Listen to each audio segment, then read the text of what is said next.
tous. Donc aujourd'hui, on est en présence de 4 intervenants experts en santé pour nous parler de la problématique des déserts médicaux et de l'accès aux soins dans les territoires, qui est une problématique extrêmement importante et récurrente. Donc je vais commencer par vous laisser vous présenter les uns et les autres. Et puis après, je vous propose de faire le constat. Qu'est-ce que l'accès aux soins, comme on le définit? Qu'est-ce qu'un désert médical? Est-ce qu'un désert médical est défini par l'absence de recours simplement aux médecins généralistes ou bien évidemment aux autres professionnels de santé? Quel est l'état des lieux de ces déserts médicaux? Combien de Français sont concernés par cette problématique? Et puis ensuite, on décrira les solutions possibles pour répondre à cette problématique des déserts médicaux, qui est très complexe, hein. On sait que c'est pas la même selon les territoires. Voilà, mais je vais vous laisser développer. Vous avez certainement les uns et les autres plein de choses à dire. Docteur Pauline Daubercy, honneur aux dames. Oui, merci. Donc, bonjour à tous. Je me présente juste pour l'instant, hein, c'est ça? Oui, vous donc présentez je suis votre activité et puis on vous donnera la parole évidemment. Ok, donc moi je suis médecin généraliste dans un petit village du Lot, à Limogne-en-Quercy, où j'exerce donc depuis 6 ans. Donc c'est une zone sous-dotée, une ZAC. Il faut savoir que Limogne, c'est un petit village qui a 770 habitants. On est à 30 minutes des hôpitaux et on a la chance d'avoir donc un cabinet de 3 médecins généralistes, une pharmacie, un cabinet de 6 infirmières libérales, 4 kinés dans le village, un SIAD, un ostéo et un podologue. Donc, on est en secteur rural, très isolé. On fait beaucoup de visites à domicile avec mes collègues. Je pense qu'on doit faire une trentaine de visites par semaine. Donc, pour aller voir des patients qui sont âgés, isolés, qui ont besoin de soins. Donc, tout ça, ça nous prend du temps. Vu le prix du carburant, je pense qu'il va falloir penser aussi à augmenter un peu les ICA pour que tous les soignants sur le terrain s'en sortent un petit peu. Et on n'a jamais autant subi la pénurie de médecins puisqu'on a eu beaucoup de départs à la retraite en fait de confrères généralistes. Ça, c'est au niveau de la médecine de ville, mais au niveau aussi hospitalier, en fait, les délais de prise en charge s'allongent parce que pareil, les spécialistes ne sont pas remplacés. Donc voilà, c'est surtout aussi sur des délais de consultation très très longs et le fait de ne pas pouvoir répondre aux attentes de tous les usagers en fait sur le territoire. Les hôpitaux sont saturés, mais on ne peut pas absorber effectivement toute la population. Donc voilà. D'accord. Pour ma présentation. Merci. Et pour information, combien de patients vous avez en charge, vous? Alors, on a à peu près 1000 patients chacun, en fait. On sache qu'on est un petit village, on a à peu près 25 communes autour. C'est vraiment le fin fond de la Pampa, hein. C'est vraiment très isolé. On a à peu près, oui, 3000 patients au cabinet, donc 1000 chacun, mais surtout des patients relativement âgés. D'accord. Donc effectivement, vous êtes, je regardais les chiffres juste avant l'audition, à peu près 950 patients hein, par médecin généraliste, ça a augmenté hein, depuis 2017, et avec un certain nombre de patients aussi en ALD qui sont sans médecin traitant. Hein, c'est très inquiétant. Enfin, pas que des patients en ALD, mais effectivement, un grand nombre de patients à prendre en charge. Ok, merci pour cette présentation. Docteur Thomas Lafont. Oui, bonjour. Alors du coup, moi, c'est un peu différent. Donc moi, j'ai 29 ans, je viens de finir mon internat et je viens de m'installer il y a 1 semaine et demie dans un petit village de 600 habitants dans le 33, ça s'appelle Somos. Donc c'est entre Lacanau et le Temple. D'accord. Donc du coup, j'ai pas ce recul en fait. Je sais qu'on a une demi-heure des hôpitaux les plus proches. Donc il y a Bordeaux, il y a la clinique d'Arès aussi. C'est considéré comme une ZAC, mais on n'a pas les mêmes. Il n'y a pas un désert médical, il n'y a pas une zone sous-dotée, il y en a plein. Donc, dans mon internat, je suis allé dans des zones qui étaient beaucoup moins dotées que celle où je suis aujourd'hui, qui étaient également considérées comme une zone sous-dotée. Hein. Donc voilà, moi, je n'ai pas énormément de recul. Pour l'instant, des patients, j'en suis pas beaucoup. Depuis 1 semaine et demie, voilà. Hein. Et je suis originaire. Vous exercez au sein d'une maison de santé pluriprofessionnelle, non? Vous êtes en... Non, je me suis installé en fait, je suis à 10 minutes du médecin le plus proche. Et à 10 D'accord, minutes d'un autre médecin, et je me suis installé en fait dans des locaux de la mairie. Donc, je suis en d'accord. activité libérale, mais du coup, ils m'ont facilité la tâche et ils m'ont refait une ancienne salle de classe. Et où, Mhm. voilà, où, du coup, ben, je me suis installé là, quoi. D'accord. Ok. Vous avez eu des facilités, une facilitation à l'installation et qui va durer dans le temps. Enfin, Alors, c'est un loyer progressif, en fait. d'accord. Ça s'échelonne sur à peu près 5 ans, et au bout de 5 ans, ben, du coup, ce sera toujours le même loyer et ça augmentera pas. Mais c'est vrai que pour le début, c'est bien de pouvoir échelonner Hmm, comme ça, quoi. tout à fait. Et c'est une région que vous connaissiez déjà, hein. Vous n'êtes Alors, pas venu par hasard. Tout à et bien fait. moi, en fait, je suis originaire du Lot-et-Garonne. Donc, du coup, D'accord. Lot-et-Garonne, ben, c'est pareil, grosse zone sous-dotée. Donc, pendant mon internat, bon, on y reviendra plus tard, mais j'ai fait 2 ans et demi en zone sous-dotée sur mes Ouais. 3 ans d'internat. Et en fait, là, j'ai choisi cet endroit-là parce que ben, c'était une ZRR, parce que c'était une ZAC, du coup, et parce que c'est une demi-heure de chez moi. D'accord. Ouais. Proximité avec votre lieu Avec le d'habitation. domicile. Ouais, c'est ça. Normal. Ok. Ce que je veux dire, c'est que vous n'aviez pas remplacé, enfin, dans cette zone J'ai spécifiquement quand vous étiez. remplacé dans cette zone, mais après avoir fait le choix, en fait. J'ai d'abord fait le choix de la zone et après, j'ai remplacé les médecins autour. D'accord. Ok. On peut avoir la définition de l'acronyme à nouveau? Alors, ZRR, c'est les zones de revitalisation rurale. ZAC, c'est les zones d'action complémentaire. Donc, les zones d'action complémentaire, en fait, c'est des cartes qui sont faites par la RS. Donc, il y a les ZIP, c'est les zones d'intervention prioritaire. Donc, une personne qui s'installe en ZIP aura des avantages et une personne s'installant en ZAC aura d'autres avantages. La ZIP, c'est vraiment la zone la moins dotée. La zone d'intervention prioritaire, c'est la moins dotée en offre de soins. Après, on a les ZAC qui sont un tout petit peu plus dotés. Et les Mhm. ZRR, c'est encore quelque chose de différent. C'est quelque chose plutôt, je crois, départemental ou régional. Ce n'est pas les ARS. D'accord. Et vous nous expliquerez après Si vous voulez, les oui. aides qui sont fournies, du coup. Ouais. Ok. Maintenant, ou après, comme vous voulez. Après, peut-être. Ouais. Très bien.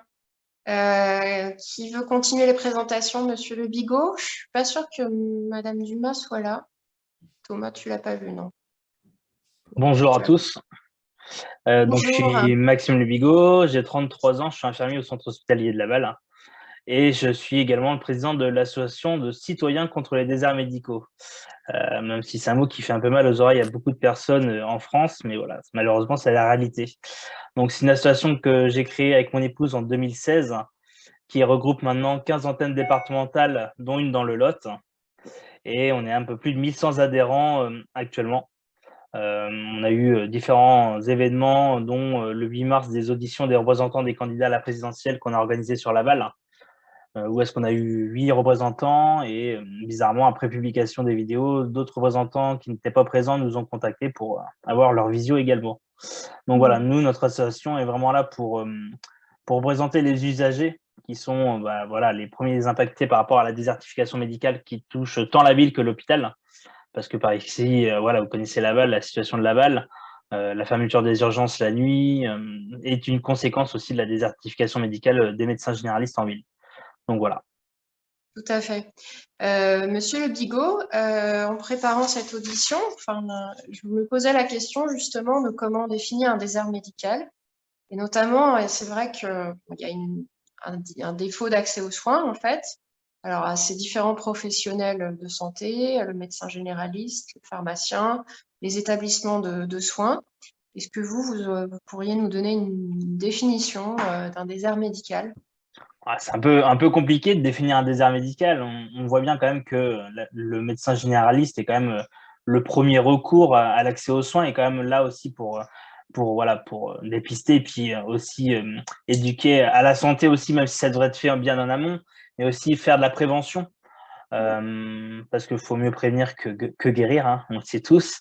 Sauf que malheureusement, quand on n'a pas de médecin traitant, faire de la prévention, avoir accès à la prévention à la santé, c'est compliqué. Et donc derrière, on est obligé de consulter quand on a une pathologie qui apparaît. Donc définir un désert médical, c'est complexe. Est-ce que pour moi, ça me paraît logique d'attendre un an et demi pour un rendez-vous d'ophtalmo? Non, pour moi, c'est pas logique. Donc, pour moi, je fais partie d'un désert médical d'ophtalmo. Est-ce que c'est normal de pas avoir, d'avoir qu'un seul gynéco en milieu libéral en Mayenne qui part bientôt à la retraite. Non, c'est pas normal. Donc voilà, les femmes subissent aussi cette problématique d'accès aux soins gynécologiques, même si les sages-femmes devraient être un peu plus considérées dans leur profession et devraient être plus connues pour le suivi des patientes. Voilà, c'est compliqué en tout cas pour nous la situation de définir un désert médical. C'est propre à chacun. Est-ce que c'est logique d'attendre? Est-ce que c'est normal d'attendre 3-4 jours pour avoir un rendez-vous chez un médecin? Oui. Attendre 3 semaines, un mois pour lorsqu'on est un peu malade ou que ça traîne? Non, c'est pas normal. Donc ça, pour nous, c'est propre à chacun le ressenti d'un désert médical, la définition d'un désert médical, même si on sait que la jeune population la population jeune n'a pas besoin d'autant d'accès aux soins, de consommation de soins, même si j'aime pas ce mot-là, consommation de soins, ça m'irrite un peu toujours les poils. Mais voilà, une population jeune n'aura pas le même besoin qu'une population âgée, polypathologique ou avec des pathologies chroniques, quoi. Oui, tout à fait. Tout à fait. Est-ce que vous pouvez, ou alors après, nous faire un petit point sur justement le nombre de personnes qui n'ont pas de médecin généraliste, Les combien derniers de chiffres, personnes les sont derniers chiffres concernées en officiels, on France? serait sur entre 7 et 8 millions de Français qui n'ont pas de médecin référent, parce Ouais, que c'est surtout à partir de ça que se base la Sécu. Après, le médecin référent, c'est qu'à partir de 16 ans. Donc, vous pensez à tous les gosses aussi qui n'ont pas de carte vitale. Donc, pour nous, la situation, on est plutôt proche des 9 millions de Français qui n'ont pas de médecin généraliste.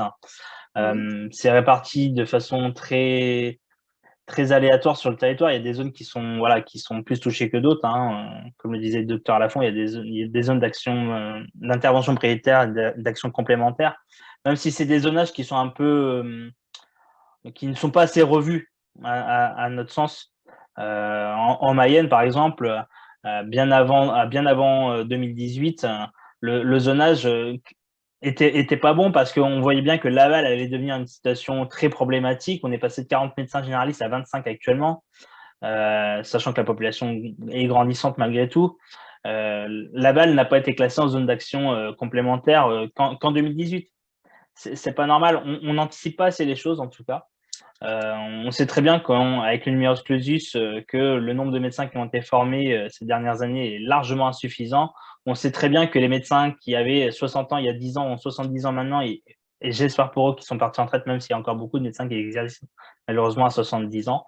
On a le cas dans l'association dans le Nord, un médecin 68 ans qui continue à faire des horaires à rallonge, qui s'épuisent. Voilà, c'est pas normal. Les gouvernements successifs, hein, de gauche comme de droite, n'ont pas anticipé cette problématique de vieillissement des médecins et de vieillissement de la population, parce que la population est de plus en plus vieillissante, de plus en plus polypathologique. Hein, c'est pas tout à fait. aux collègues médecins que je vais apprendre ça. Nous voit bien aussi à l'hôpital que nos patients demandent plus de temps.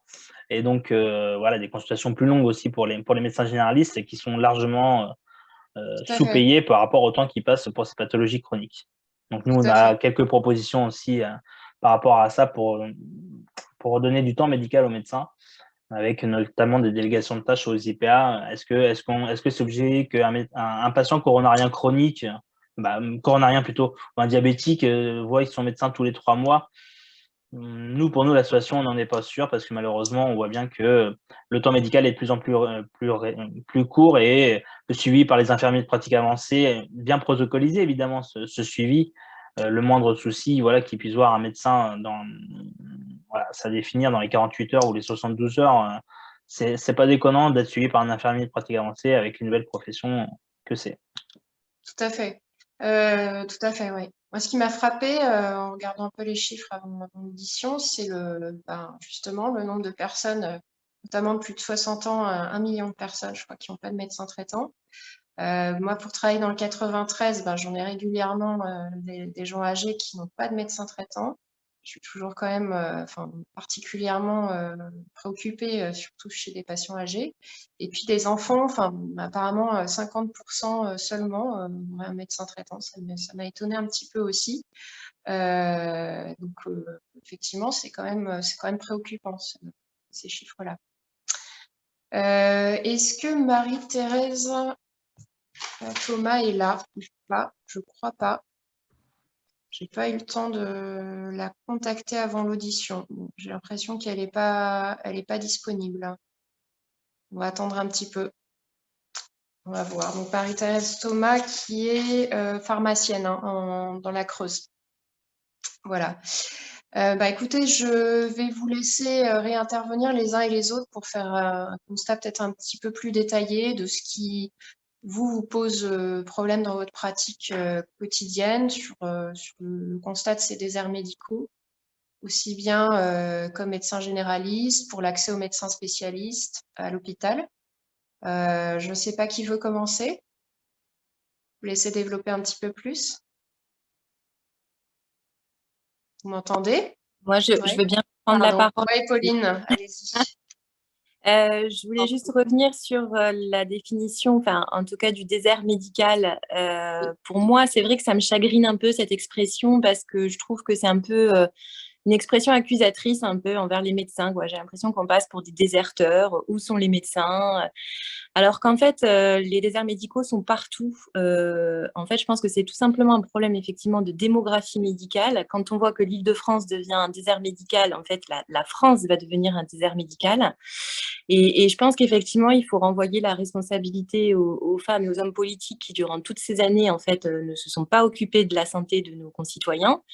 Et je pense que ça aurait été facile de modéliser, effectivement, vu la population vieillissante, les départs à la retraite des médecins et le nombre de médecins formés réduit par ce numerus clausus, qu'aujourd'hui, voilà, ça va pas, ça colle plus. Je pense que voilà, la France est un désert médical, va devenir un désert médical. Après, moi, je pense qu'il est quand même urgent que la médecine générale soit revalorisée et reconnue. Parce qu'on entend trop souvent dire que la médecine générale, c'est de la bobologie, que c'est pas très passionnant, etc. Alors, pour avoir un esprit un peu critique, moi, entre ma première année de médecine et mon installation, c'est vrai que quand j'ai passé ma P1 par rapport à le laps de temps jusqu'à mon internat, je n'ai fait que des stages à l'hôpital. Alors, je parle à mon époque parce qu'effectivement, je ne suis pas du tout au courant des formations maintenant actuelles, mais je m'étais posé la question, comment en fait un étudiant aux ECN peut choisir entre une spécialité médicale, une spécialité chirurgicale et la médecine générale quand on ne découvre pas la médecine générale. Donc ça, voilà, je ne sais pas où ça en est maintenant, mais je pense qu'il y a quand même urgence à ce que nous, médecins généralistes, on puisse montrer réellement sur le terrain ce qu'est la médecine générale, parce que ce n'est pas soigner des angines, des rhinos et des entorses. Moi, en secteur rural, je fais beaucoup de cancérologie, par exemple. En décembre, là, je découvrais des pathologies néoplasiques une fois par semaine. Donc, c'est des consultations d'annonce, c'est des prises en charge, c'est la bataille pour avoir des examens dans des délais respectables. C'est tout coordonné, en fait. On est des véritables chefs d'orchestre. On travaille en amont de l'hôpital, en aval de l'hôpital. On fait beaucoup de soins palliatifs, des accompagnements de gens en fin de vie. Beaucoup de psychiatrie parce qu'en étant loin, de toute façon, la santé mentale, là, depuis la crise sanitaire, c'est encore plus la cata. Donc, on se retrouve à faire des consultations de psy, mais je ne suis pas psychiatre, j'ai aucune formation de psychologue. Tout ça, ça prend du temps. Donc ça ne prend pas 15 minutes, c'est long. On fait des sutures, on fait de la pédiatrie, de la gynéco par manque effectivement de spécialistes. Et on ne peut pas absorber effectivement tout. Alors, effectivement, déléguer des tâches à des IPA, pourquoi pas. Après, c'est vrai que moi, je suis un peu mitigée. C'est vrai que quand je vois mes patients qui me disent oh, « je viens juste pour un renouvellement d'ordonnance », ça m'hérisse un peu les poils parce qu'effectivement, juste un renouvellement d'ordonnance, pour moi, c'est en fait refaire un point. Et voilà, c'est un examen avec des questions bien typées, de la prévention. Et puis souvent, c'est des consultations. Les patients, quand ils viennent pour un renouvellement, en fait, c'est des consultations à 2 ou 3 motifs. Avec des patients qui, en fait, se retrouvent complètement essoufflés depuis 3 jours et puis qui ne l'ont pas dit parce qu'ils attendent patiemment le rendez-vous avec le médecin, puis finalement découvrent une plaie, puis finalement, enfin voilà, en fait, voilà, peut-être que ça peut effectivement marcher, c'est peut-être une bonne solution, mais voilà, je ne sais pas comment bien l'agencer. Voilà, ça reste à voir. Et je pense qu'aussi, on est sur une surconsommation de soins. et qu'il faut effectivement réguler un petit peu plus les appels. Alors moi, j'ai la chance d'avoir des secrétaires parce qu'en ayant remplacé dans des endroits avec des plateformes téléphoniques, finalement, quand on a des délais de 15 jours pour prendre les rendez-vous sur des renouvellements, des choses chroniques ou des urgences, j'ai la chance d'avoir des secrétaires qui questionnent bien les patients pour pouvoir bien organiser le planning. Ça, c'est important. Et c'est vrai qu'on ne peut pas se permettre de voir des nez qui coulent, des rhinos. En fait, il faudrait, comme on le disait avec Thomas, faire presque des spots publicitaires. Vous avez le nez qui coule, vous toussez, une rhino, voilà, vous vous mouchez le nez, vous surveillez votre température. En fait, il faut aussi, je pense, éduquer un petit peu la population.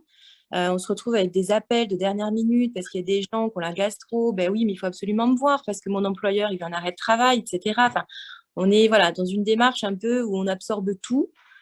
Donc ça déjà c'est pour la régulation des rendez-vous et les charges en fait au niveau du travail administratif, tout ce qui est ça on en revient toujours, mais il y a les dossiers Ouais, oui, MDPH, effectivement. voilà, et c'est énorme en fait. Vous estimez que c'est combien de pourcentage de votre temps Je sais pas, je pense cette charge administrative? alors moi en fait je le fais sur les jours où je travaille pas parce que comme ça j'ai la tête tranquille et je pense que j'y passe, j'essaye de faire Vous 1h30 travaillez par en fait, semaine. du coup. Ouais, Vous voilà. travaillez ces jours-là. J'ai 1h30 par semaine, mais parce que du D'accord. coup, je préfère me garder du temps les jours où je travaille pour des consultations. Et après, oui, je prends bien 1h30 par semaine pour remplir mes dossiers.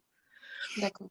Voilà. Ouais. Bon, ça, c'est uniquement les dossiers. Après, il faut savoir que quand le médecin généraliste finit sa consultation le soir, on a aussi tout un temps où on doit rappeler les gens qui ont laissé des messages, consulter les bilans biologiques. Donc, il y en a une vingtaine, une trentaine par jour. Donc, rappeler quand il y a des INR qui ne vont pas. Enfin, voilà. Donc, tout ça aussi, c'est du temps pris sur notre journée, effectivement. Ok. Et quand vous parlez de surconsommation de soins, à l'inverse, moi j'ai l'impression aussi qu'il y a des gens qui sous-consomment les soins et ne consultent pas assez. Et Oui, vous, dans votre expérience, c'est vrai que ce qu'on dit qu'avec cette problématique de raréfaction de la ressource en soins, à l'inverse, il y a des personnes qui viennent tard dans les pathologies. Bon, moi, je le constate bien dans ce désert médical urbain, mais des personnes qui viennent tard dans les prises en charge oui, et qui, au contraire, sous-consomment du soin. Enfin, si on parle de consommation, bien sûr, oui. mais qui n'ont pas une prise en charge de leur santé qui est optimale. Et ça s'est sans doute aggravé avec la pandémie Covid. Je ne sais pas si vous l'avez constaté vous aussi dans votre Alors, pratique. en règle générale, en secteur rural, on a quand même des patients tout ce qui est régime agricole, etc., qui peinent en fait à consulter. Voilà, ils viennent avec une douleur thoracique au bout de 5 jours, ou alors ils marchent avec une fracture du tibia, ça s'est déjà vu. Donc en fait, ils ont toujours peur de déranger le médecin et ils viennent pas pour rien. Ça, c'est une évidence. Après. La pandémie, oui, ça a fait vraiment un retard de prise en charge dans les diagnostics. Moi, je suis dans un village où les gens ne sont pas très, très vaccins. Donc, déjà, ça a posé beaucoup de soucis. Le pass sanitaire, le pass vaccinal, il y en a plein qui n'ont pas fait d'intervention, de colo, etc., parce qu'il fallait ce pass. On se retrouve avec des patients, effectivement, avec des retards de diagnostic, des retards de prise en charge, et c'est un peu la cata. Donc là, je parle pour tout ce qui est découverte de cancer, prise en charge de cancer. Donc oui, il y en a qui effectivement se rendent compte que les médecins sont débordés et qui effectivement sous-consomment. Et à l'inverse, peut-être d'autres qui sont plus oh là là, mon fils tousse depuis 2 jours, prenez-le. Alors il y a eu toute cette épidémie de Covid, effectivement, les gens étaient hyper inquiets dès qu'il tousse, dès qu'il y a de la fièvre. Oui. Les protocoles dans les écoles, c'était oui, mais il a de la fièvre, votre enfant, il faut absolument consulter le médecin généraliste. Il fallait que le médecin mette un mot dans le cahier de l'école, mais on s'en sort pas. Enfin, voilà. Donc oui, il y a des gens peut-être qui étaient trop dans la demande et à l'inverse, d'autres qui ont laissé passer effectivement beaucoup de temps et qui sous-consomment peut-être, si c'est ce terme-là, les soins. Oui, ok. Et vous êtes installé depuis combien de temps? Là, je suis installée depuis 6 ans. 6 ans, d'accord. Et en 6 ans, vous avez constaté des changements, une aggravation beaucoup plus de patients à prendre en charge, beaucoup plus de délais d'attente de spécialistes, par exemple, dans Alors, la région? beaucoup plus de délais d'attente de spécialistes, effectivement. Du coup, dans mes rendez-vous, parce que moi, je suis arrivée en plus, donc j'ai vraiment créé ma patientèle, si on peut dire ça comme ça. Donc, au début, les rendez-vous, c'était bien. Maintenant, je suis à 15 jours de délai dans les rendez-vous. Je trouve ça juste hallucinant. Enfin, j'aime pas ça, mais en fait, on déborde tellement qu'on n'a pas le choix. Donc, on recherche même un 4e médecin. Les délais chez les spécialistes, effectivement, s'allongent. C'est toujours un peu la bataille pour négocier des rendez-vous plus rapides, des examens plus rapides. Donc, c'est pareil, on perd du temps à essayer d'appeler. Et en fait, c'est de la négociation, quoi. C'est d'essayer d'appeler les secrétaires, d'essayer d'écrire le tableau, d'essayer d'avoir le spécialiste directement. Donc, c'est pas facile. Et puis, des patients qui sont qui comprennent pas, qui sont dans l'incompréhension. Alors, moi, j'ai mes secrétaires qui font un petit peu l'interface. C'est pas facile pour elles tous les jours. Et d'ailleurs, toutes les secrétaires médicales, je leur tire mon chapeau parce qu'effectivement, on a des personnes qui s'agacent énormément. Sauf qu'on n'est pas responsable de la pénurie médicale. J'entends bien que la santé, c'est un droit fondamental pour tous, mais à un moment donné, on ne peut pas accueillir tout le monde. Enfin, c'est compliqué de soigner tout le monde et on ne devrait pas en arriver là, mais voilà, on dit non, on ne peut pas vous prendre. Alors, on prend effectivement les situations d'urgence, mais pour des suivis chroniques, on leur explique que voilà, qu'on cherche un 4e, qu'on peut les prendre ponctuellement, mais pas assurer le suivi tout le temps. Et des fois, des personnes ne comprennent pas. Effectivement, c'est difficile à entendre ça. Tout à fait. Et dans votre territoire, au niveau du recours, la permanence des soins plus urgents et au niveau du recours hospitalier, comment est-ce que ça se passe? Est-ce que vous avez des difficultés? Quelle est la situation sur votre territoire? Alors, nous, on a des difficultés. Donc, moi, je suis de garde 1 semaine sur 6. Hein. C'est des gardes donc, de 20h à minuit et des gardes de week-end. La problématique quand on appelle pour faire alors en journée on essaye d'appeler en fait directement les spécialistes pour faire ce qu'on faisait avant, ce qui était des entrées directes en fait pour éviter le passage aux urgences. Vu les tensions actuelles dans les hôpitaux, en fait les services sont tous débordés, donc la réponse en fait à chaque fois c'est faites-le passer par les urgences, voilà. Donc on a l'impression maintenant que on peut plus faire d'entrée directe, c'est saturé partout. La problématique aussi, c'est quand on est de garde, comme on est un secteur, en fait, on est entre 2 hôpitaux. On a une demi-heure d'un hôpital donc du Lot à Cahors et de Villefranche. Donc, en fonction de la localisation de là où la personne habite, beaucoup ont des suivis dans l'hôpital de l'Aveyron. Et en fait, ça pose énormément de soucis quand on veut faire hospitaliser un patient qui est suivi dans l'Aveyron, donc à 30 minutes, mais qui habite le Lot, en pleine nuit, c'est la guerre entre les 2 hôpitaux. C'est-à-dire qu'on a beau appeler pour dire « j'aimerais bien une ambulance pour les urgences de l'Aveyron ». Ah oui, mais attendez, l'ambulance, il faut qu'elle parte de Cahors, il faut qu'elle aille dans l'Aveyron. Et puis appeler les urgences de l'Aveyron pour voir s'ils sont d'accord. Donc on appelle les urgences de l'Aveyron. Non, mais moi, j'ai pas de place. Il faut que Voilà, en fait, on se retrouve, c'est un espèce de match de ping-pong entre les deux. Et moi, un jour, je me suis énervée, quoi. J'ai dit, mais cette patiente, elle a besoin d'être hospitalisée. Il y a un moment donné, prenez des décisions, mais il faut qu'elle soit dans un hôpital. C'est pas possible, on ne peut pas la laisser sans soins. Et finalement, elle a été à l'hôpital de Cahors, là où elle n'était connue de personne, en fait. Donc voilà, c'est une problématique qu'il faut toujours jongler. Ça devient compliqué. Après, on est sollicité pour faire des consultations au cabinet. On se déplace aussi en visite sur notre secteur, comme on est loin. Donc on fait quelques visites. Après, c'est pas non plus, voilà, ça reste quand même relativement calme, mais c'est compliqué de faire hospitaliser les gens quand même. Et donc cette permanence des soins que vous faites 1 semaine sur 6, c'est dans une maison médicale?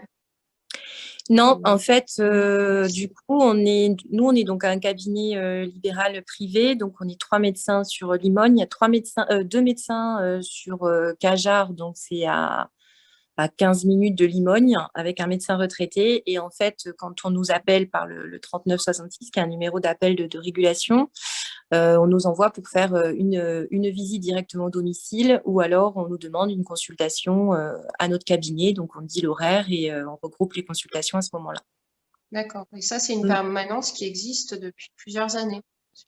En tout cas, sur notre secteur, oui, ça fonctionne comme ça depuis toujours, en fait. Enfin, moi, j'ai toujours connu... D'accord. je suis là que depuis 6 ans, mais ça a toujours été comme ça. Ouais. D'accord. Et donc, les patients sont plutôt satisfaits. Enfin, ils pensent que c'est un réel plus Oui, alors dans leur prise après, en quand charge. on appelle le 3966, ça c'est quelque chose qui est assez choquant, c'est que c'est un numéro payant. Donc moi, j'ai jamais compris pourquoi c'est un numéro D'accord. payant. Voilà. Donc souvent, ça répond pas forcément du premier coup. Donc quand ça répond pas du premier coup, après, bah en fait, paf, la ligne elle est interrompue et il faut rappeler. C'est pas toujours très simple en fait de les avoir. J'ai l'impression quand la ligne est saturée.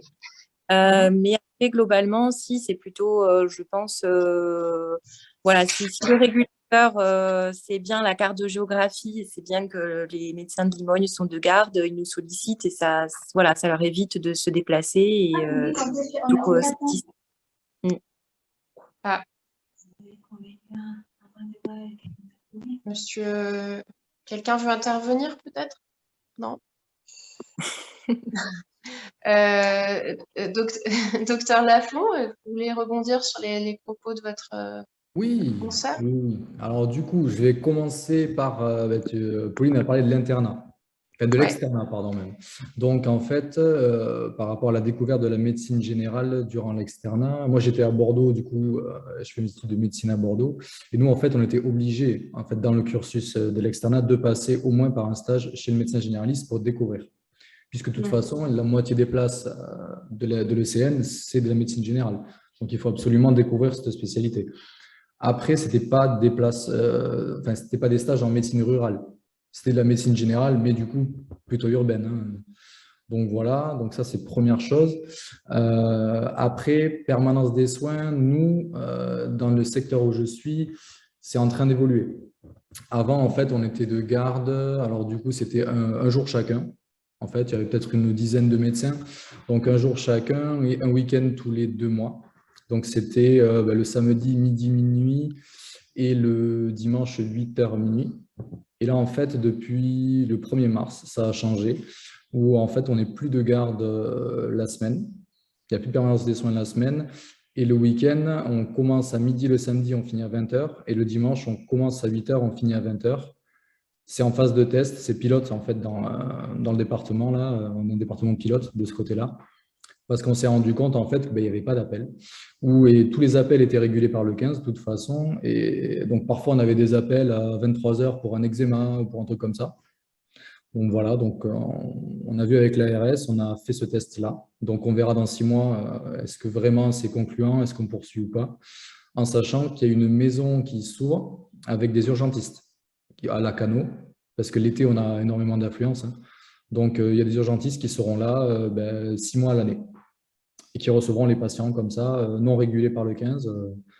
Donc ça, c'est un petit truc un peu inédit, donc on va voir ce que ça va donner par la suite. Et moi, sur les rares heures que j'ai faites avant le 1er mars, il n'y avait pas d'appel, quoi. Franchement, Parce que les vous rares pensez qu'il y appels. a un défaut d'information? Les appels qu'il y a eu, on a eu des appels, mais c'était souvent, en fait, pour partir, enfin, pour aller aux urgences, hein. C'était pas de la Oui, médecine générale, générale, quoi. d'accord. Donc, vous réorientiez les patients vers les Ouais. urgences. Il y avait une première, il y avait le 15. Déjà, c'est le 15 qui oriente. Soit c'est vers nous, soit c'est vers les urgences. Et moi, j'ai dû faire sur mes gardes, j'ai dû voir peut-être 4 patients sur 4 gardes. Et à chaque fois, c'est une demi-heure de trajet pour se rendre au cabinet. Et ça, c'est des problématiques qu'on a dans tous les territoires, hein. Et sur les 4, il y en a une personne que j'ai envoyée aux urgences, effectivement, ouais, c'était une douleur abdominale. Enfin, voilà. Mais c'est vrai que le fait qu'il y ait l'ouverture de cette maison, alors c'est pas vraiment une maison médicale de garde, mais c'est vraiment quelque chose de privé par des urgentistes, du coup, nous, ça nous permet d'avoir moins de gardes et du coup, peut-être de redonner de l'attractivité aussi à notre métier, parce que je pense que c'est clairement ça dont on souffre, hein. La médecine générale n'attire plus. Les gens ne veulent plus forcément s'installer. Quand on fait des remplats, voilà, on travaille quand on veut. La comptabilité est beaucoup plus simple, les charges sont beaucoup moins importantes. Et voilà, donc c'est vrai, force est de constater que l'installation n'attire pas forcément. Bien sûr, ouais, bah oui, il y a plus effectivement, de flexibilité avec le remplacement, hein. Je le constate chez Et tous puis les il faut des médecins remplaçants, hein. généralistes qui débutent. Monsieur Le Bigot, vous vouliez rebondir, je crois, sur la permanence des soins. Oui, tout Et à fait, puis, c'est vrai. Madame Dumas, juste est là également, est arrivée, enfin, ou alors oui. Donc, je vais lui laisser la parole juste après vous. Voilà. D'accord, je Allez-y. fais court. C'est vrai que je voulais rebondir par rapport à la permanence des soins, parce que c'est quelque chose aussi, voilà, là j'entends docteur Lafont que, par exemple, lors de la permanence des soins, ils n'ont pas beaucoup d'appels. Nous, c'est l'inverse en Mayenne. En Mayenne, ça fait longtemps que c'est organisé. Les médecins ont fait 8 secteurs de permanence des soins, avec un médecin effecteur qui répond aux appels du 116-117 chez nous, un numéro gratuit, et c'est décroché par les permanenciers du SAMU, et en fait qu'ils orientent vers un médecin régulateur en premier lieu, et après, en fonction de l'interrogatoire, soit c'est envoyé vers un médecin effecteur, voilà, comme le docteur Pauline disait, voilà, soit il regroupe les rendez-vous, soit il faxe une ordonnance aussi, comme ça arrive souvent. Mais voilà, c'est vrai que nous, en Mayenne, la permanence des soins, au contraire, est fortement impactée par la désertification médicale. Il y a énormément d'appels à partir de 20h le soir, en semaine et le week-end, parce que les gens qui n'ont pas de médecin se ruent sur cette solution, parce qu'en plus, l'ARS, avec les fermetures des urgences de Laval, disent tout le temps, appelez votre médecin généraliste ou faites le 116-117. Donc, autant vous dire que là, depuis le mois de juillet 2021, ils ont doublé les régulateurs, les médecins régulateurs libéraux le soir jusqu'à minuit 30. Et après, évidemment, ça se calme un peu quand même. Mais c'est vrai que de 20h à minuit 30, c'est une augmentation d'appels. Là, de mémoire, en janvier, il y a eu 14% d'appels de plus par rapport au mois de janvier de l'an passé. Donc voilà, avec les fermetures des urgences de façon récurrente, nous, la permanence des soins, c'est quelque chose qui fonctionne très bien en Mayenne. Et c'est vrai que, comme le dit un des médecins, à l'initiative de cette permanence des soins, on a été assez novateur dans ce domaine-là. C'était repris dans la Sarthe, ça a été repris dans l'Orne également. Et concrètement, donc, quand il y a cette régulation, le patient ensuite est réorienté vers donc le médecin régulateur, le donc cabinet. l'arme en premier lieu prend voilà le nom, l'adresse, etc. de l'appel, fait un premier interrogatoire, voir si ça relève vraiment bien du 116-117 ou du 15 aussi. Et si c'est vraiment du 116-117, c'est vraiment de la permanence des soins libérales. Donc, oriente vers le médecin régulateur qui est soit au centre 15 dans un bureau spécifique, soit chez lui, qui lui refait un interrogatoire un peu plus poussé, et ensuite voilà, décide soit donne des conseils, et si le patient a un médecin, essaye de voir pour que le médecin puisse le voir le lendemain, par exemple, ou donne le numéro du médecin effecteur et voilà, charge au patient d'appeler le médecin effecteur pour caler d'un rendez-vous soit un rendez-vous, soit une visite à domicile si ça nécessite une visite à domicile. D'accord. Et alors, qui paye cette permanence des soins, qui l'organise? Depuis quand c'est Donc, organisé? depuis quand? Ça fait depuis 2016, depuis 2015, il me semble, hein, de mémoire. Les médecins effecteurs, c'est au niveau des médecins régulateurs, plutôt c'est l'ARS de mémoire qui paye, et puis le médecin effecteur, c'est une consultation payée par le patient avec tout ce qui en découle, voilà, la majoration de nuit, de dimanche, etc. Et donc, oui, docteur Brosset demandait qui se déplace, mais Qui se déplace, c'est le médecin, en fait, c'est le médecin effecteur. c'est ça. C'est très rare, hein, les visites à domicile, hein, je vous l'avoue. C'est plus comme c'est le département de la Mayenne, il est coupé en 8. À chaque fois rattaché à une grosse partie d'une structure hospitalière. Donc souvent les maisons de garde sont rattachées à un hôpital, ou sinon c'est au propre cabinet du médecin, quoi. Donc c'est vrai que vu que la Mayenne n'est pas non plus un très très grand département, 8 secteurs, voilà, ça fait un médecin à moins de 25 minutes de son lieu d'appel, quoi, en général. D'accord. Ok. Donc c'est pas SOS médecin qui se Non, déplace. on n'a pas SOS médecin Mayenne. Ouais, d'accord. Ok.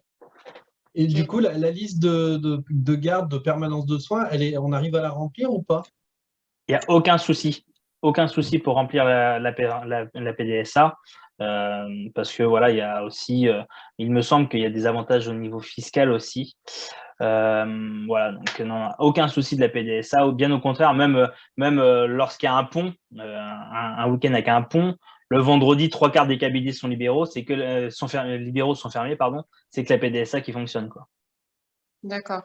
C'est-à-dire Alors que ça va pas. c'est intéressant. Il y a forcément. C'est quoi la carotte qui fait que ça marche en Mayenne? Bah, là, au niveau de la régulation du médecin régulateur, clairement, je crois que ça doit être 900 ou 1200 balles, je ne sais plus, la nuit, net d'impôt.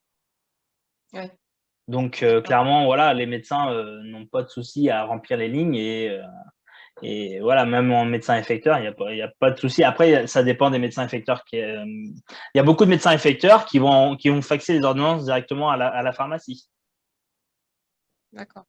sans voir le patient. Bon, moi, en tant que soignant, ça me dérange un peu, mais parce qu'on peut passer à côté de quelque chose hein, aussi, de plus grave. Mais voilà, non, la permanence des soins fonctionne très bien et comme le vante le médecin qui est à l'initiative de cette permanence des soins, qui est le docteur Duquesnel, je pense que vous connaissez. Voilà, le médecin généraliste en Mayenne peut être en week-end le vendredi à 18h sans aucun souci, quoi. Parce qu'il sait que derrière, la permanence des soins sera assurée pour ses patients. D'accord. C'est l'argument. Alors, il n'y a pas d'effet vicieux, entre guillemets, de ne pas résoudre la problématique des urgences et des établissements hospitaliers derrière. Enfin, j'espère que ça encourage aussi les pouvoirs publics à se pencher sur les oui et non, problématiques parce des que comme urgences. la PDSA libérale est très forte, voilà, Ouais. pour eux, il y a une réponse aux besoins de la population, quoi. Sauf Oui, que, et puis il y a un délestage aussi peut-être sur les urgences aussi. Donc, ça permet je sais que le nombre de passages aux urgences a drastiquement diminué depuis que l'ARS martèle, appelez votre médecin traitant, vous faites la PDSA, quoi. Mais voilà, on peut passer à côté de certaines problématiques, ça c'est une certitude. Vous avez des expériences, des retours là-dessus? On a eu des infarctus pris en charge très tardivement, hein, par exemple, des douleurs thoraciques que les gens ont dit « Oh, c'est bon, ça va attendre demain. On va pas appeler, on va pas déranger à minuit le médecin parce que j'ai mal à la poitrine. » Et puis ils arrivent 10-12 heures après avec un VG qui est bien fatigué, quoi. Donc, Mais ça, ils auraient pu faire pareil. Pardon, Cécile. Non, vas-y, Thomas. Ils auraient pu faire pareil en ne se déplaçant pas aux urgences. En fait, beaucoup de la population en Mayenne, moi je bosse en cardiologie, préfèrent venir directement aux urgences que de faire le SAMU, le centre 15. Parce que pour eux, au moins, ils arrivent aux urgences, ils vont être pris en charge parce que le centre 15, on va les déranger au téléphone. C'est pas une urgence vitale. Bon, j'ai un peu mal là-dedans, comme ils disent. Je vais venir aux urgences, ça se trouve, c'est rien, j'ai une côte ou un truc comme ça. Hein. Voilà, vous savez comment ça fonctionne, les patients. C'est rien, mais au moins, ils viennent aux urgences, ils ont contact de quelqu'un aussi. Il y a ça aussi qui parle plus aux patients que le SAMU centre 15.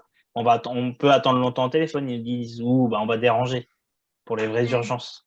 Oui, mais du coup, c'est pas un problème d'adressage ou de responsabilité non qu'il aurait eu au téléphone. Non, parce qu'au contraire, ils ont appelé personne. Donc, mieux prise en charge ou mieux soigné, puisqu'en fait, l'information n'a pas été donnée. En fait, le patient, il n'a pas appelé, quoi. Par exemple, le patient n'a pas du tout appelé parce qu'il ne veut pas déranger. Pour lui, il ne dérange pas en allant aux urgences. Ça, c'est plus de la prévention, c'est de la santé publique. C'est ça. Que c'est une douleur. Le message d'information, tout à fait.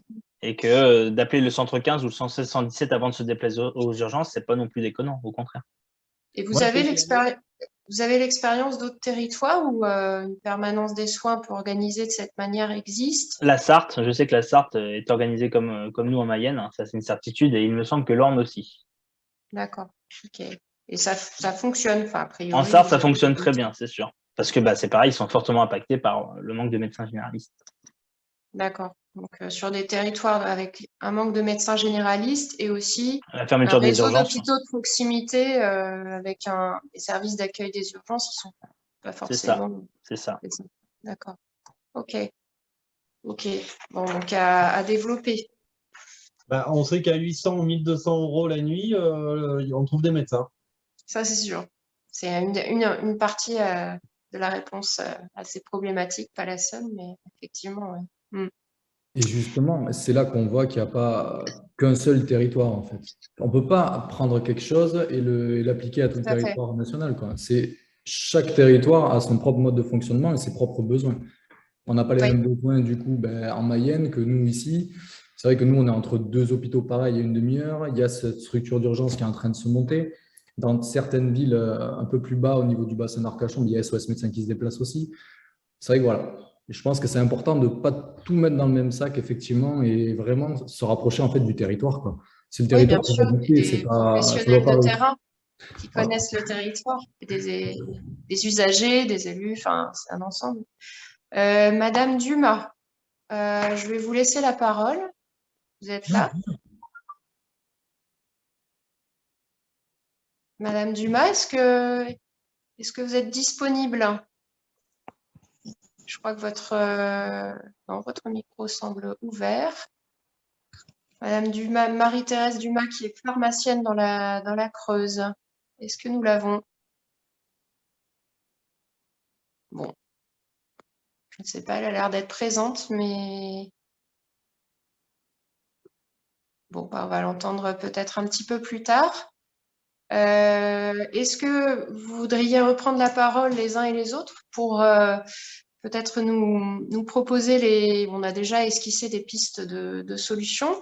Alors, je voudrais peut-être vous faire réagir sur en fait un plan de renforcement de l'accès aux territoires de santé qui avait été élaboré en 2017, où il y a des propositions assez intéressantes. Mais alors, je me dis 4 ans après, où est-ce qu'on en est? Je ne sais pas si vous avez eu accès à ce document, hein, qui était en fait l'idée de renforcer l'offre de soins dans les territoires, au service des patients, avec des aides à l'installation, développer des consultations avancées, par exemple, généraliser les contrats de médecins adjoints. Ça, c'était dans la priorité numéro 1, et puis aussi favoriser les stages ambulatoires, on en parlait tout à l'heure.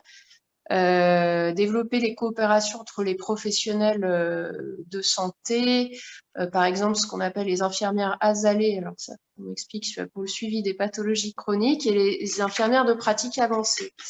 Et puis il y avait d'autres priorités aussi, c'était la révolution numérique en santé, donc favoriser la télémédecine, la téléexpertise. Le troisième point, mais je vais vous laisser réagir après, c'était favoriser une meilleure organisation des professionnels de santé pour assurer une présence soignante pérenne et continue, donc des maisons de soins pluriprofessionnels. Et enfin, le quatrième point de ce plan qui paraissait très ambitieux, c'était de faire confiance aux acteurs des territoires, on en parlait, pour construire des projets et innover. Voilà. Alors, concrètement, il y avait des propositions qui étaient intéressantes. Alors, je ne sais pas bien, 4 ans plus tard, où on en est. Donc, je voulais avoir votre opinion là-dessus, et puis surtout vos propositions, vos solutions possibles pour résoudre cette problématique. On va plus dire d'accès aux soins, quoi. On va pas plus parler de déserts médicaux. On va essayer d'être positif. Qui veut commencer? Je veux bien. Allez-y, monsieur Bigot. On voit bien que le gouvernement qui est en place actuellement visait à doubler les maisons de santé pluriprofessionnelles, en pensant qu'en faisant des beaux bâtiments neufs, on allait résoudre l'accès aux soins. Sauf que c'est pas en faisant des beaux bâtiments neufs sans avoir imaginé un projet de soins, un projet de soins sur un territoire avec les acteurs, avec les principaux acteurs, hein, quand même, qui sont les médecins, les infirmiers et toutes les professions paramédicales qui en découlent. C'est pas en faisant des beaux bâtiments sans avoir concerté tout le monde qu'on allait avoir des médecins qui vont venir s'installer. On a eu le cas, nous, à Laval, au début, on a eu un centre de santé qui a voulu se créer. Il est assez vide un petit moment.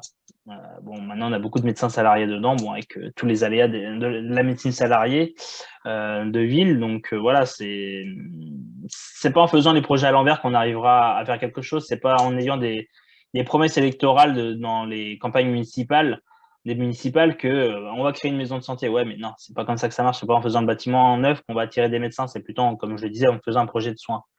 Voilà, ça c'est quelque chose qui, même Macron, voilà, se félicite d'avoir doublé le nombre de MSP en France, mais voilà, ça n'a pas résolu la problématique, loin de là. Et puis on a bien vu quand même que depuis 2 ans, notre système de santé est mis à mal, hein, quand même. L'hôpital, que ce soit l'hôpital n'a pas tenu depuis ces 2 ans-là, parce qu'on aurait tenu si on n'avait pas annulé les millions d'interventions qu'on a annulées. Et derrière, on a méprisé les médecins généralistes, hein, pendant la première vague Covid, ça c'est une certitude. On les a exclus vraiment de la prise en soin de nos patients. Il faut recréer, en tout cas, moi je pense qu'il faut recréer aussi le lien hôpital-ville. Oui. Tout à l'heure, on parlait des hospitalisations en direct. Nous, ici à Laval, par exemple, ils sont en train de recréer une cellule d'ordonnancement des lits pour favoriser ces entrées en direct, sauf qu'on n'a pas de lit. On n'a plus de lits. Comme partout en France, malheureusement, ils nous ont tellement supprimé de lits ces dernières années que maintenant, on n'en a plus. On n'a plus de personnel pour pouvoir les réarmer. Donc, c'est vrai qu'un exercice mixte hôpital-ville comme ça se faisait avant. J'ai l'impression d'être un vieux en disant ça, mais moi, j'ai le souvenir de mon médecin généraliste quand j'étais gamin, qui était médecin-chef du service de médecine interne à l'hôpital et était médecin généraliste. Et on sentait qu'il y avait quand même une meilleure relation hôpital-ville. Les médecins se connaissaient.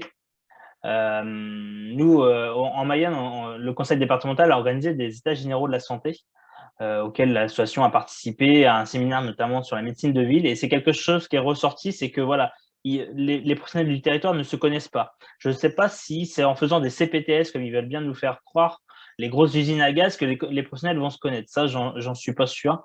C'est encore un énième échelon administratif français, alors que je pense que tout le monde en a ras-le-bol de la paperasserie française, des projets, des charges, machin truc. Voilà, tout le système français, comme on le connaît tous.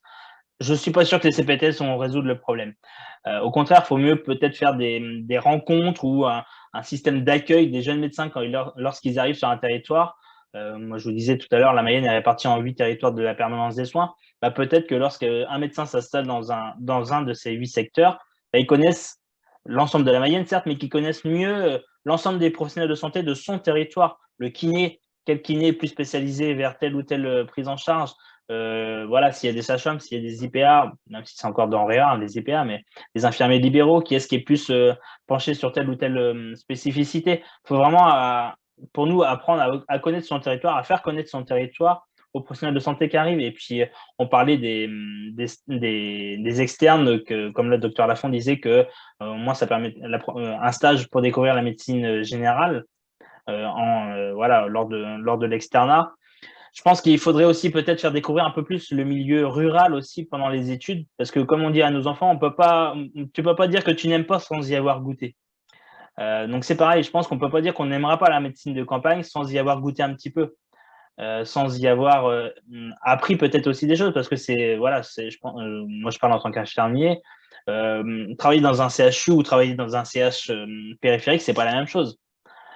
Travailler, être infirmier libéral en pleine ville ou en campagne, c'est pas la même chose, c'est pas la même relation qu'on a avec nos patients. Donc c'est pareil pour les médecins. Je pense qu'il faut essayer de développer un peu plus cette formation aussi sur les hôpitaux périphériques, sur la médecine générale de campagne, et voilà, peut-être qu'on découvrira des vocations pour la médecine de campagne, parce que la vie est quand même j'entends campagne, moi Laval, c'est pas la campagne, 50 000 habitants, on est à 1h10 de Paris. C'est quand même plus serein à vivre que la région parisienne, où on est à 100 000% à chaque fois. Voilà, c'est pas pour rien que l'immobilier a flambé de 18% à Laval l'an passé, parce que on a beaucoup de Parisiens qui sont venus à Laval, parce que on n'est qu'à 1h10 de Paris en TGV, ça se fait très bien, quoi. Tout à fait, qui recherchent une meilleure qualité de vie. Tout à fait. Et on en a déjà parlé lors d'auditions précédentes. Je sais pas si vous avez eu l'occasion de dire qu'effectivement, lors de sa formation, ça peut être important de découvrir un territoire pour pouvoir s'y implanter et développer un projet. Il faut essayer avant de dire qu'on n'aimera pas. Ça, c'est une certitude. Tout à fait. On le dit bien à nos gosses. Alors, pareil pour les professionnels de santé. Tout à fait. Alors, deux remarques pour favoriser ce lien ville-hôpital. Du coup, on parle pas mal d'exercices partagés. Qu'est-ce que vous en pensez de votre côté? C'est la première question. Et aussi, en tant qu'infirmier, je voulais vous demander justement, on a un petit peu évoqué les infirmiers en pratique avancée. Donc, comment vous pensez qu'ils peuvent mieux répondre à cette permanence d'accès aux soins? Quelle place il faut leur donner dans les soins? Au dernier séminaire auquel j'ai participé, organisé par le conseil départemental, avec l'ordre des médecins, des pharmaciens, des infirmiers, des IPA, on est tombé sur un consensus d'expérimenter la délégation de tâches avec l'article 51 vers les infirmiers libéraux en première intention, notamment sur le suivi des patients diabétiques. C'est quelque chose qui va probablement ressortir au livre blanc que va sortir le conseil départemental mercredi prochain. Et il y avait la directrice de la CEVAM qui était là. Elle paraissait pas opposée à présenter le projet aussi, au plus haut. Voilà, c'est quelque chose. On sait qu'il y a un meilleur maillage des infirmiers libéraux en France.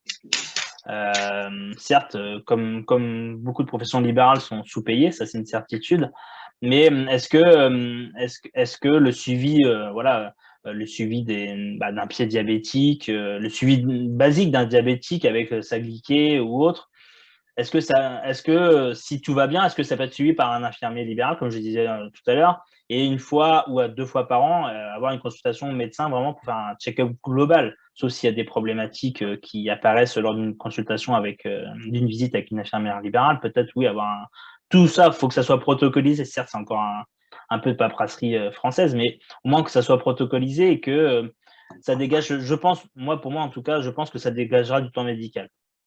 Parce que là, tout à l'heure, j'ai échangé encore avec un de nos référents de l'association dans l'Allier, qui est un ancien président de l'association de diabétiques au niveau national. Beaucoup de médecins, malheureusement, pas tous, hein, bien évidemment, mais beaucoup de médecins, pour un renouvellement de traitement chez un diabétique, ne regardent pas ses pieds, par exemple. Alors qu'on sait tous qu'un pied diabétique, un pied d'un diabétique, ça se regarde à chaque fois.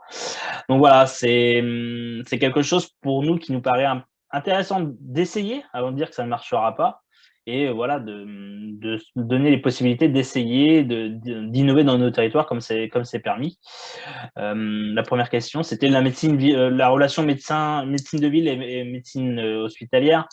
Je pense que voilà, c'est parce que, comme je le disais tout à l'heure, les professionnels de santé ne se connaissent pas aussi entre eux.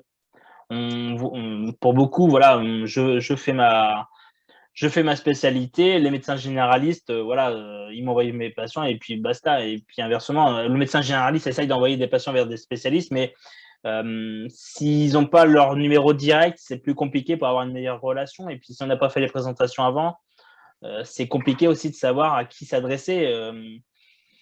C'est pour ça qu'il faut, en tout cas, pour moi, je pense, je reviens à développer la formation aussi sur les hôpitaux périphériques. On sent que les relations avec les hôpitaux périphériques, c'est quand même, les médecins des hôpitaux périphériques sont un peu plus abordables, je pense, que des médecins de CHU ou des profs de CHU. Et c'est vraiment une cohésion d'équipe, hein, équipe hôpital-ville, qu'on doit avoir pour la meilleure prise en soin de nos patients. Pourquoi ne pas avoir du temps partagé aussi? Peut-être que le médecin généraliste pourrait avoir une partie de son temps, certes, il ne sera pas dans son cabinet, mais il pourrait avoir du temps partagé dans un service de médecine ou de SSR, comme ça se fait aussi par moment, quoi. Ça, personnellement, j'y crois beaucoup au fait de multiplier les interactions et les échanges entre la ville et l'hôpital. Je pense que c'est essentiel parce que nous, on n'a pas, personnellement, j'ai pas suffisamment d'interactions avec les professionnels de ville, hein. Alors, je pense qu'on est tous tête dans le guidon en ce moment, même ça s'est accentué depuis 2 ans. Moi, je suis qu'infirmier hospitalier, mais je pense que les médecins ont tous la tête dans le guidon. Il y a de la retard de prise en soins aussi à absorber, mais voilà, il faut, je pense, se consacrer du temps peut-être autour peut-être d'un samedi après-midi ou ensemble, ou faire quelque chose de cohésion, une cohésion d'équipe pour que sur le territoire ça fonctionne bien, quoi. Ouais, tout à fait. Et puis que le patient sente qu'il y a une bonne relation entre les médecins aussi. Oui. J'avais envie de poser une question. Ouais, c'est Audrey. J'avais envie de poser une question par rapport à ce que tu disais sur la délégation aux infirmiers libéraux de la gestion, par exemple, de leurs patients diabétiques dans sa globalité. J'aurais voulu savoir ce qu'en pensaient les médecins généralistes. Est-ce qu'ils étaient prêts à faire ça sur protocole? Je trouve que c'est une merveilleuse idée. Ayant travaillé un petit peu en libéral et connaissant, je pense que les infirmiers libéraux sont les mieux placés pour connaître leurs patients parfaitement, le voient tous les jours, lui font parfois la toilette, et c'est vrai que s'ils pouvaient prescrire l'hémoglobine glyquée tous les 3 mois et voir le renouvellement de l'insuline, et je trouve que ça libérerait du temps médical. Et effectivement, je suis assez d'accord avec toi, mais j'aurais voulu avoir le point de vue des médecins généralistes. Est-ce qu'ils sont prêts à faire ça? On va les laisser parler alors et répondre à cette question. Qu'est-ce que vous en pensez l'un et l'autre? Et moi, je vais bien prendre la parole. Pourquoi pas dans l'idée? Après, j'émets quelques réserves, c'est-à-dire qu'un diabète qui va bien, si c'est un patient qui n'est que diabétique, effectivement, pourquoi pas. Sauf que si c'est un patient qui est diabétique, qui est hypertendu, qui a plein d'autres pathologies, C'est vrai qu'à l'examen, je pense qu'il y a toujours une réévaluation clinique. Donc, si effectivement il y a un problème sur la prise de sang, une insuffisance rénale, est-ce que l'IPA sera capable d'adapter un traitement, de diminuer un traitement antihypertenseur, de jongler un petit peu avec les médicaments, de poser la question de la iatrogénie. Voilà, si effectivement c'est un renouvellement avec une prescription d'insuline, voir le carnet, faire de la prévention, etc., s'il n'y a que ça. Après, je ne sais pas du tout au niveau de la formation, ce que sera capable de faire un IPA ou pas, mais c'est vrai que moi, j'ai tellement de questions quand j'interroge un patient diabétique avec toutes les interactions et les autres. Enfin, voilà, un patient diabétique, souvent, c'est un patient qui est polypathologique. Donc, il faut, je ne sais pas, il y a des symptômes. Je trouve que c'est des prises en charge qui peuvent être complexes. Mais je le voyais quand même, Pauline, excuse-moi, je le voyais Ouais. quand même, je ne sais pas si de la même idée, mais je le voyais quand même avec un suivi. Les prises de sang sont bien entendu reçues par le médecin généraliste et il travaille en collaboration avec l'infirmier libéral qu'il connaît bien, quoi, de son secteur, quoi. D'accord. En fait, voilà, juste lui déléguer cette tâche, mais bien évidemment que c'est le médecin qui réajuste le traitement, qui passe un coup de fil, comme le Préviscan, quoi, ce qui se fait un petit peu maintenant sur les INR, je ne sais pas. Ouais. Oui, après, tout reste à voir parce que c'est vrai qu'à l'interrogatoire, tu peux très bien avoir des symptômes qu'un patient te rapporte et ça peut très bien être un effet indésirable d'un traitement et tu peux voilà, penser que tiens, je vais arrêter la metformine parce qu'il a trop de diarrhée ou parce que du coup, il commence une insuffisance rénale. Enfin, après, si c'est avoir l'IPA au téléphone, pas avoir vraiment tout l'interrogatoire, enfin, je sais pas, je suis un peu mitigée. C'est-à-dire que si effectivement c'est juste un renouvellement d'ordonnance, un diabète qui va nickel, pas d'autres pathologies, et en fait un patient cliniquement qui va bien avec un coup de fil ou même si on assure derrière, effectivement, pourquoi pas. Mais moi, mes patients diabétiques, généralement, ils n'ont pas un diabète qui est très bien équilibré parce qu'ils ont tous des hémoglobines glyquées qui sont toujours supérieures à 8%, ils bouffent n'importe quoi, ils sont tous hyper tendus. Enfin voilà, en fait, ils sont pas que, ils n'ont pas que un diabète qui va bien, quoi. Donc ouais, je suis mitigée, je sais pas. J'attends de voir certainement. Bah alors juste, c'était pas l'IPA, hein. Moi c'était vraiment l'infirmière libérale qui a en charge ce patient d'habitude, quoi. Ouais. Alors moi, les infirmières libérales, je travaille effectivement beaucoup avec elles. Et effectivement, c'est un peu comme quand je peux pas me déplacer à domicile, en fait, c'est un peu comme mes mains, mes yeux. Enfin, j'ai besoin de mes infirmières libérales pour assurer vraiment un suivi avec mon patient. Ouais, c'est ça, Je tu le pense fais déjà, quoi. voilà. Et je pense qu'en fait, il faut déjà, quand j'entends parler des IPA, etc., oui, pourquoi pas, mais il faut déjà reconnaître leur travail et revaloriser leur salaire parce que je pense que déjà ça c'est effectivement la base. Après oui, si c'est un patient que moi je connais bien, que je vois souvent, si à un moment donné elle doit renouveler le traitement, si je lui pose des questions, etc., pourquoi pas, oui, mais je pense qu'il faut qu'on ait quand même toujours la main, voilà,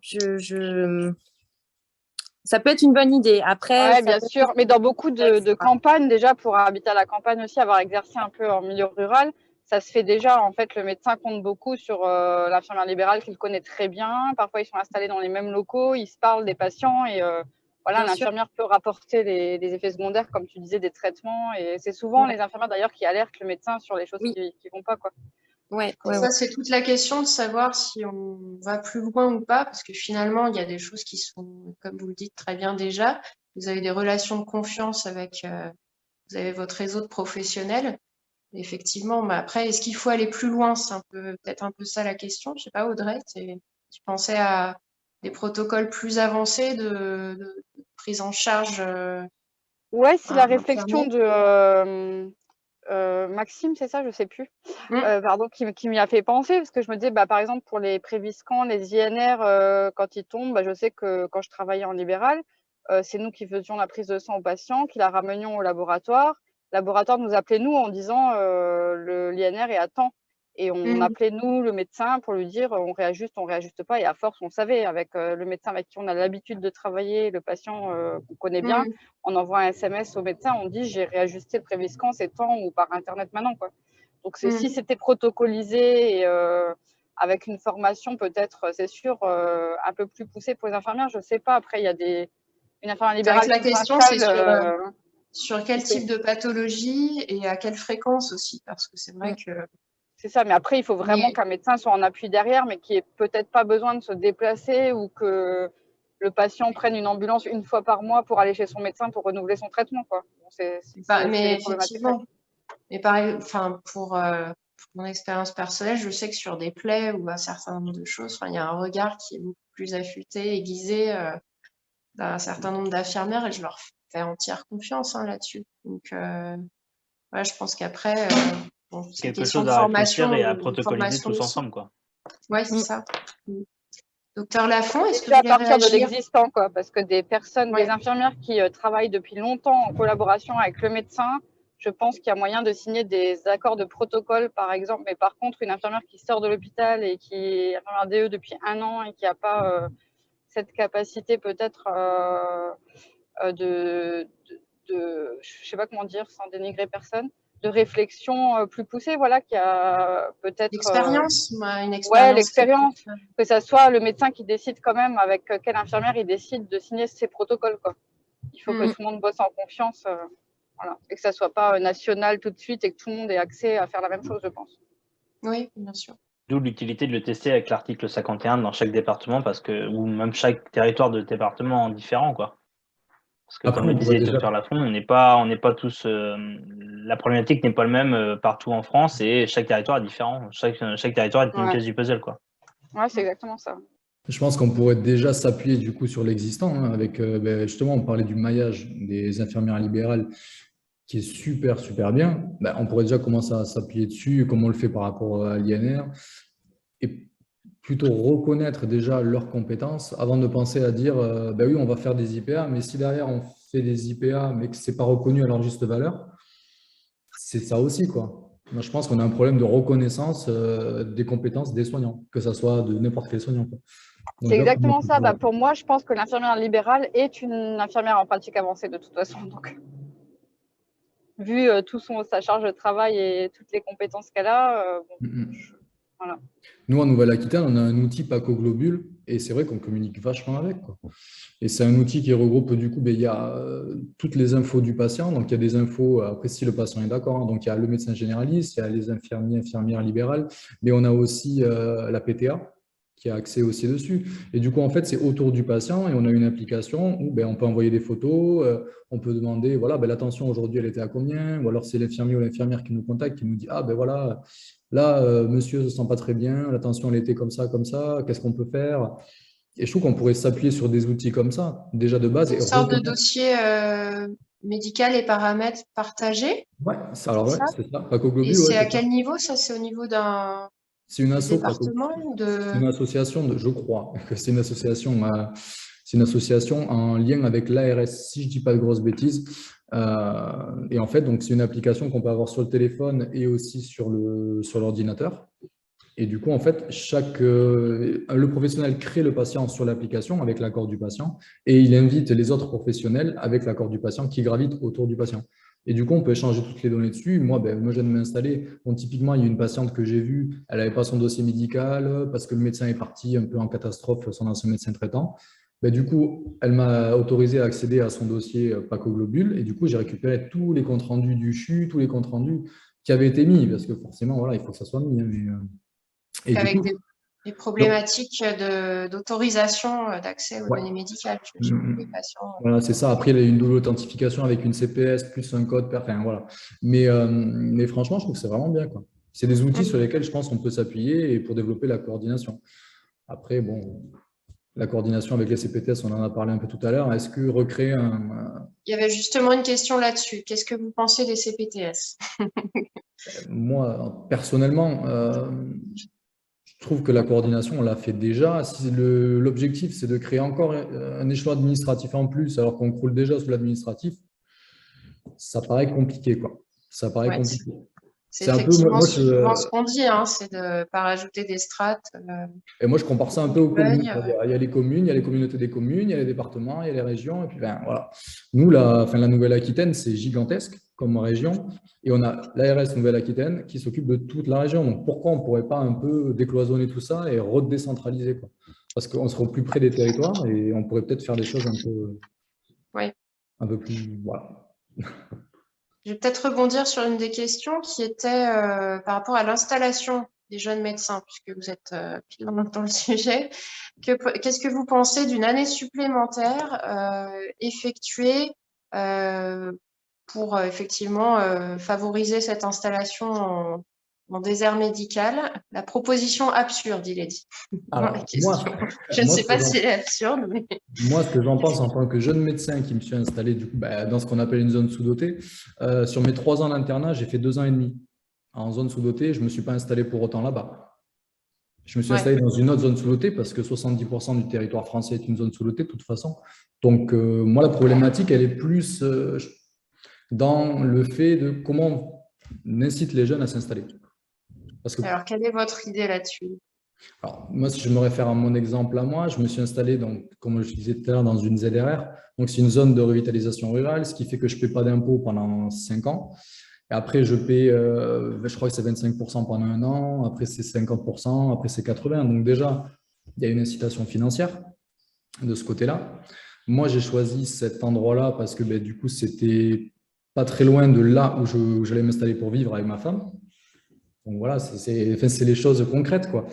Et je pense qu'il faut redonner de l'attractivité à notre métier et changer un peu la vision des choses qu'ont les médecins installés du coup de leur propre métier, parce qu'au final ils véhiculent, pour certains, pas tous, une image un peu en mode en fait on est pris parce qu'il y a trop de charges, parce qu'il y a la Sécu qui nous contrôle, parce que les ARS ils veulent nous faire ça, ils veulent nous faire ça, dans 5 ans on ne sait pas comment notre métier va évoluer. Enfin, il y a quand même un climat un peu anxiogène de la part des médecins, certains médecins installés. Et du coup, c'est vrai que quand on est jeune médecin, quand on va en stage et qu'on voit comment ça se passe, il y a une réelle inadéquation en fait entre ce qu'on nous dit à la fac, prendre le temps pour chaque patient, voir entre 20 et 25 personnes, et puis la réalité du terrain où on va en zone sous-dense et puis c'est 40 personnes dans la journée. Et je pense qu'on a changé un peu de paradigme aussi. Avant, on était en mode vraiment, je vivais pour travailler, quoi. Maintenant, on est plus en mode je travaille pour vivre. Et je pense que ça, c'est une évolution globale de la société et ça n'a pas été pris en compte dans les numerus clausus, forcément, parce que personne n'a vu venir, quoi.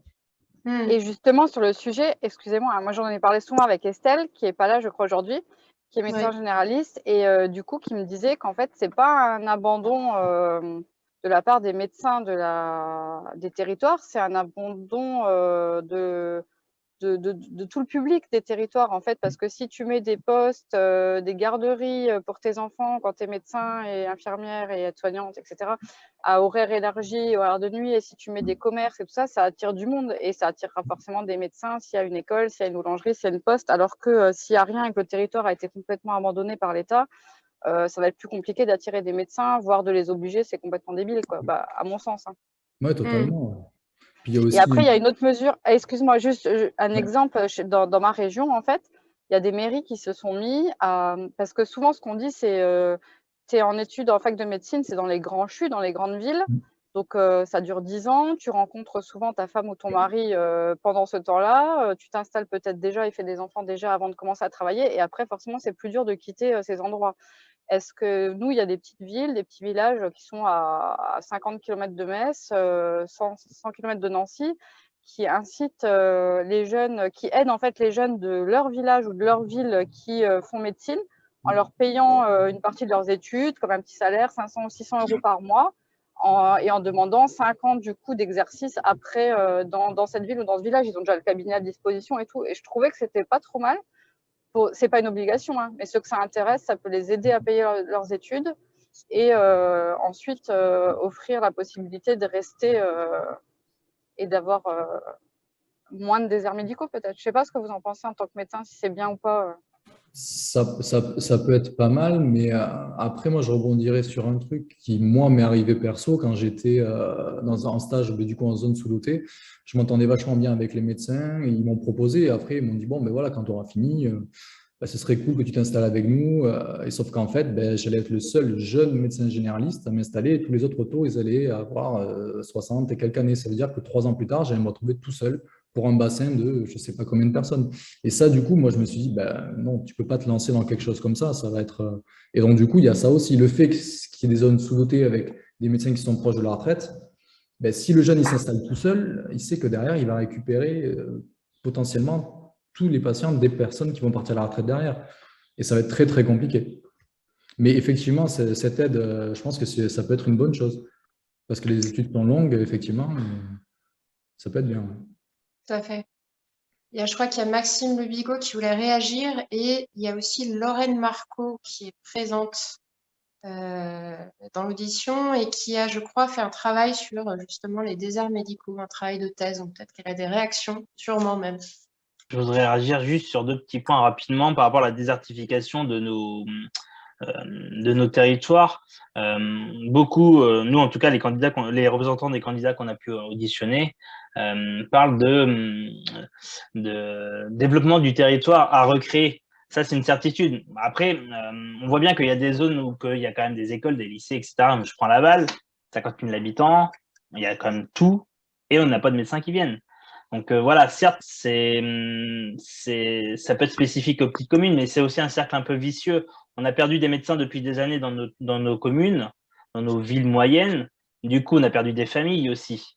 Ça, c'est une évidence. Et du coup, on a perdu des familles, donc des écoles ont fermé, des postes ont fermé. Ça, c'est un peu un cercle vicieux qui s'est instauré depuis des années. Et par rapport à la bourse d'études qu'on vient de parler précédemment, en fait, il existe déjà un petit peu cette bourse qui est le contrat d'engagement de service public, mais qui, en tout cas pour notre association, devrait être un peu revue. C'est-à-dire que au lieu que ça soit généralisé, que ça soit, si mes souvenirs sont bons, c'est l'ARS qui finance ces contrats d'engagement de service public, il devrait y avoir peut-être un financement aussi peut-être des collectivités territoriales pour que cet engagement soit, entre guillemets, cet engagement à servir qui est égal à la durée du CESP, dans son département de financement. Voilà, ça existe déjà, mais peut-être à réaménager. Ok. Marie-Thérèse. Ce dont je parlais avant, c'était vraiment une initiative d'une commune personnelle, c'était pas avec l'ARS, quoi. Oui, c'est un maire qui a fait voter ce budget pour aider des étudiants à faire les leurs communes, études. malheureusement, n'ont plus des budgets extensibles comme avant, avec les dotations d'État qui se cassent la gueule. C'est ça. Mais après, tu avais raison sur ta remarque pour Laval, parce qu'on sait que Paris, c'est le plus grand désert médical. Donc, et là, il y a tout ce qu'il faut à proximité. Donc, il y a d'autres soucis aussi, forcément. C'est vrai qu'on n'a pas parlé des déserts médicaux urbains, mais bon, c'est court. Lorraine Marco ou Madame Dumas, je vois qu'elle est présente, mais Oui, bonjour, Lorraine Marco. Donc, je suis médecin coordonnateur à l'HAD de Cahors, dans le Lot, en Occitanie. Et désolée, je ne sais pas si la connexion est bonne. Pauline qui m'a invitée à venir participer à cette réunion pour parler un petit peu de mes travaux de thèse et de mémoire sur, on va dire grosso modo, sur les déserts médicaux, mais plus précisément, donc ma thèse, elle a porté sur en fait le succès de l'Aveyron, qui est un département très très rural, à attirer des médecins généralistes sur son territoire. Donc, et le deuxième travail que j'ai fait, c'était un sujet de mémoire aussi de DES de médecine générale, qui consistait en fait à regrouper toutes les études qualitatives qui avaient été, ou quantitatives en tout cas, qui avaient été menées auprès de médecins généralistes sur l'ensemble des mesures qui ont été prises depuis la loi HPST en 2009, là. Donc, les IPA, la télémédecine, les MSP, les CPTS, les MSU, la formation médicale, les aides financières, le guichet unique, etc. Donc, toutes ces aides-là ont en partie été évaluées depuis leur création par souvent des médecins généralistes qui en ont fait leur sujet de thèse, en fait. Et donc, le mémoire a permis de compiler un peu, enfin, peut-être pas toutes ces études, mais un ensemble d'études, en tout cas, répondant à tout ça. Du coup, pour répondre, enfin, je sais pas trop, je suis arrivée à la réunion, il était 13h, donc vous avez certainement parlé de plein de choses et je vais peut-être sans doute répéter un peu ce que vous avez dit. Peut-être centré sur les solutions, sur les mesures les plus fortes, selon vous, pour résoudre cette problématique d'accès aux soins Ouais, alors donc à l'issue de... D'accord. Alors, juste... On a pas très bien de mon sujet de thèse, donc qui parlait de... mieux ou pas? Pas toujours de réseau. Si, ça va là, ça va. Donc en Aveyron, en fait, ce qui est ressorti, qui peut expliquer le succès à attirer les médecins, parce que en fait, ils ont quand même observé un solde positif d'installation par rapport à un nombre de départs de plus de 1 ou 2. Alors c'est pas énorme, mais franchement, le solde est toujours positif depuis 5 ans, voilà. Donc, c'est quand même pour un département rural assez intéressant. Et malheureusement, ça suffit pas à répondre à la désertification, puisqu'aujourd'hui, il faut remplacer, pour remplacer un médecin qui part à la retraite, il en faudrait 2 ou 3, puisque nous, les jeunes générations, veulent plus travailler de la même façon, ce qui peut s'entendre. Mais donc la thèse en Aveyron a montré que ce qui avait fonctionné, c'était notamment en fait une certaine émulation, un dynamisme collectif de la part à la fois des ARS, de la CPM, des élus locaux, des médecins généralistes déjà présents sur le territoire et de la population en fait, hein, qui avaient vraiment envie d'attirer les jeunes médecins sur le territoire et qui ont collectivement tout mis en œuvre pour que ça soit fait.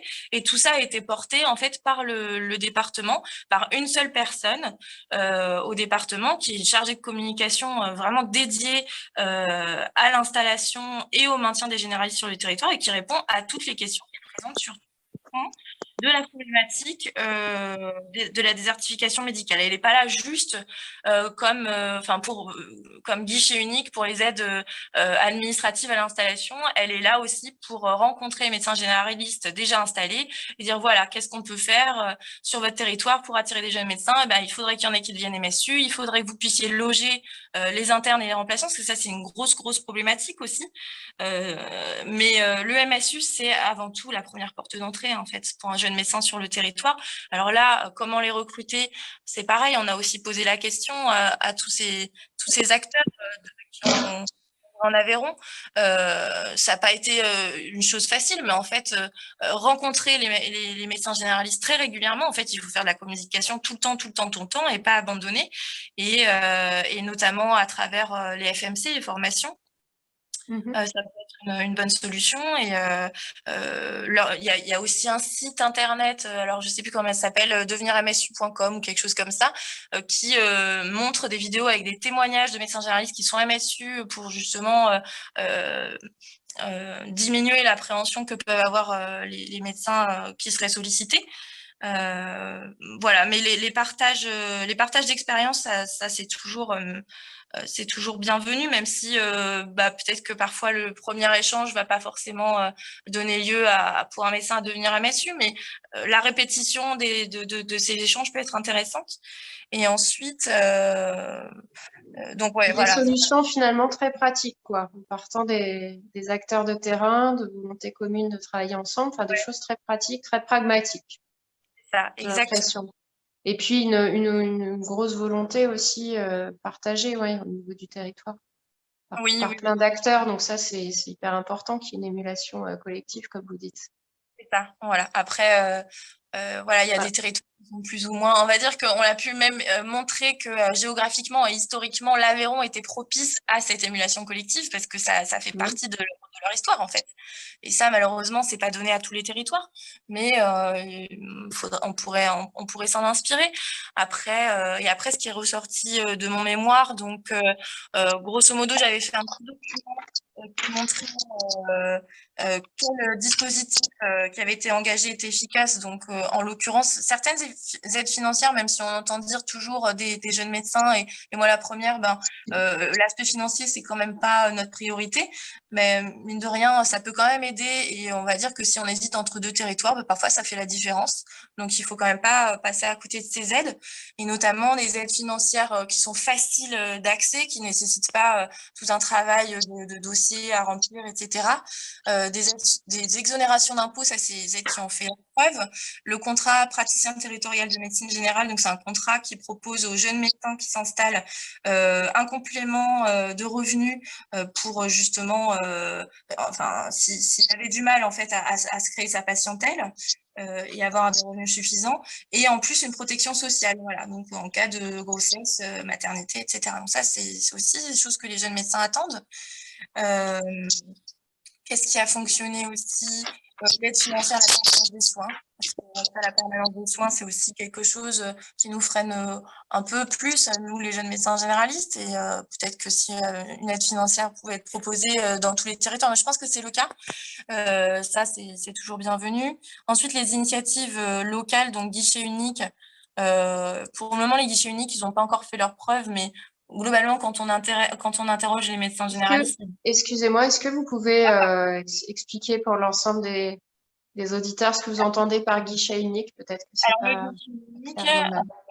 Le guichet unique, il y en a normalement dans toutes les régions, mais il y a certains territoires qui ont développé spécifiquement.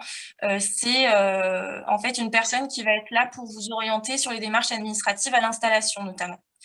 Voilà, et qui va vous mettre en relation avec la CPAM, avec le Conseil de l'Ordre, avec l'ARS éventuellement pour justement vous guider dans ces démarches. Après, nous, les médecins généralistes qu'on avait interrogés en Aveyron, ils nous avaient dit que finalement, leur réseau de professionnels sur le lieu d'installation était déjà suffisant pour les guider.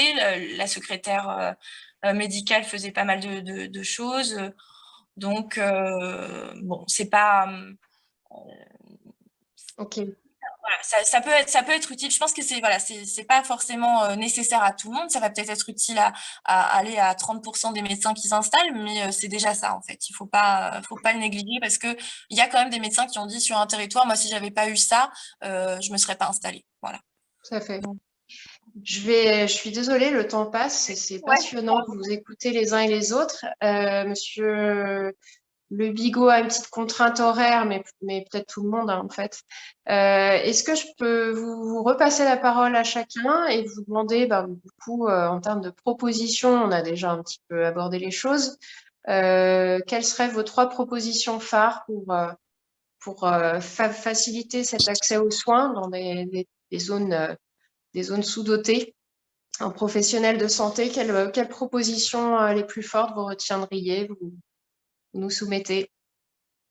Je ne sais pas qui commence, Monsieur Le Bigot, si vous avez... Alors, donc, moi, je pense que vous avez bien compris, une de nos propositions fortes de l'association, c'est vraiment la délégation de tâches, où le travail est vraiment en plus forte collaboration avec les infirmiers, soit libéraux ou IPA, hein, vu qu'on est en train de développer beaucoup cette profession-là. Voilà, ça, c'est notre première proposition. La deuxième proposition aussi, ça serait de recréer du lien hôpital-ville, parce que c'est lié. Sous quelle forme est-ce qu'un exercice temporaire en hospitalier n'est pas quelque chose aussi d'intéressant à redévelopper, parce que ça, comme je le disais avant, ça se faisait avant et ça a disparu. Et puis, la dernière proposition sur laquelle que j'ai évoqué tout à l'heure déjà, c'est faire découvrir encore plus la médecine hors des CHU, hors des grosses agglomérations, qui, je pense, mérite d'être connue et d'être développée. Des stages, des semestres vraiment à faire dans des zones sous-dotées et dans des hôpitaux périphériques, parce que moi, je peux échanger avec des internes à l'hôpital de Laval. En général, dans les hôpitaux périphériques, les internes sont un peu mieux traités, je pense. Je ne sais pas ce qu'en pensent les médecins présents, mais un peu mieux traités quand même que dans des CHU, que sans eux, les CHU ne fonctionnent pas. Alors que nous, dans nos hôpitaux périphériques comme à Laval, c'est pas chouchouté ni dorloté, mais ils sont très bien accueillis. Il y a une bonne connaissance du terrain. Il y a un bon accueil et puis il y a vraiment des choses qui sont mises en place. Ici en Mayenne, par exemple, il y a 300 € par mois pour les internes qui effectuent leur stage en milieu libéral, même hospitalier maintenant, pour défrayer un peu les frais de route, même si malheureusement avec l'essence actuellement, c'est pas ça, mais voilà, c'est déjà ça. Il y a un internat qui est en train d'être fait ou en train d'être réfléchi plutôt par l'hôpital de Laval, parce que on a été obligé de le démolir pour faire un nouvel EHPAD, parce que notre EHPAD actuel ne répondait plus aux normes de sécurité. Donc voilà, pour l'instant, c'est un peu plus compliqué pour le logement des internes. Donc ça, c'est sûr que ça freine, hein, comme on disait tout à l'heure. Donc voilà, ils sont en train de réfléchir. Le département met 500 000 € sur la table pour aider à financer un internat digne de ce nom. Voilà, il y a des choses qui sont faites, il y a des choses qui sont à développer. Le contrat d'engagement de service public peut-être à territorialiser un peu plus, en donnant les moyens aussi du coup aux collectivités territoriales de le faire. Donc voilà, il y a d'autres propositions aussi. Des facilités d'installation, des facilités de stage, Voilà, c'est ça. Après, en Mayenne, on a la qualité de vie des étudiants également. un bon réseau de maîtres de stage aussi en libéral. Mais bon, c'est sûr qu'on est éloigné. On est à 1 heure du CHU d'Angers, on est à 1 heure du CHU de Rennes. Voilà, c'est sûr que c'est un peu plus compliqué aux jeunes étudiants, surtout que la route Angers-Laval, c'est une route de merde. Voilà, mais le problème, c'est qu'on travaille vu qu'on dépend de l'ARS des Pays de la Loire, on dépend du CHU d'Angers, on ne dépend pas du CHU de Rennes. Il faudrait peut-être un peu casser aussi ces cloisons territoriales, peut-être pour aussi attirer des internes rennais à venir nous voir à Laval, parce qu'on est une belle ville, on est un beau département, que la qualité de vie est très agréable. Tout à fait. Docteur Brémaud nous a aussi présenté tous les avantages de votre territoire. C'est sûr. Merci à vous en tout cas.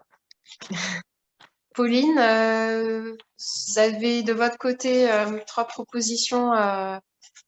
Oui, alors je pense que une des premières choses à faire, je pense, c'est de revaloriser la médecine générale. Il faut que la médecine de ville, en fait, il y ait une meilleure reconnaissance, mais que ce soit pour les médecins de terrain, que tous les soignants.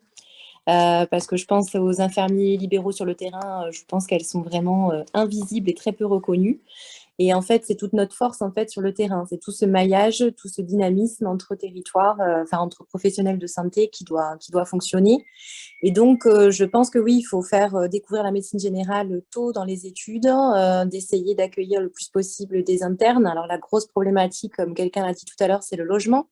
Parce que moi, je veux bien faire le DU de maître de stage, mais en fait, je n'ai pas du tout de logement pour accueillir un interne, hein, sauf que j'habite loin et que même moi, personnellement, ma problématique quand j'étais interne, c'est d'avoir 2 logements pour me rendre sur mes lieux de stage, parce que souvent, les internats, c'est pour les internes des hôpitaux, mais pas pour les internes de médecine G. Donc ça, c'est une grosse problématique. Donc, il faut peut-être repenser tout ça. Le deuxième point sur lequel je suis parfaitement d'accord, c'est la relation ville-hôpital, parce que je pense que ça, c'est vraiment la clé. Se rencontrer, alors faire des samedis, des week-ends sportifs, je ne sais pas, de se voir, faire des réunions tous ensemble pour se connaître et favoriser le lien ville-hôpital. Vous faites ça sur votre territoire? Ça s'organise? Alors oui, en fait, déjà on essaye de récupérer des numéros directs de médecins spécialistes quand on commence à les connaître pour pouvoir effectivement directement les appeler, mais on est en train de voir là avec une rhumatologue de l'hôpital de Cahors qui s'occupe un petit peu de ça, du lien ville-hôpital, comment on pourrait faire justement pour organiser des rencontres entre les jeunes internes, les nouveaux installés. Alors, on le fait un petit peu de façon officieuse là avec des jeunes médecins en fait. Alors, ça se fait très simplement.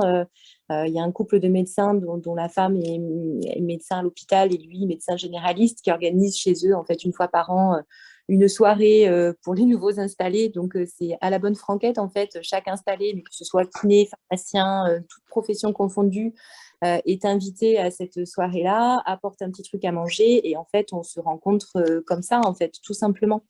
Donc, je pense qu'il faut, je sais qu'il y a des week-ends un petit peu sportifs qui sont organisés pour les internes. Je sais que ça se développe de plus en plus, mais je pense que ça, c'est vraiment la clé, de pouvoir rencontrer effectivement les autres médecins et pouvoir que chacun puisse voir les problématiques aussi. Je sais des uns et des autres se mettre en lien, effectivement. Voilà. Ouais.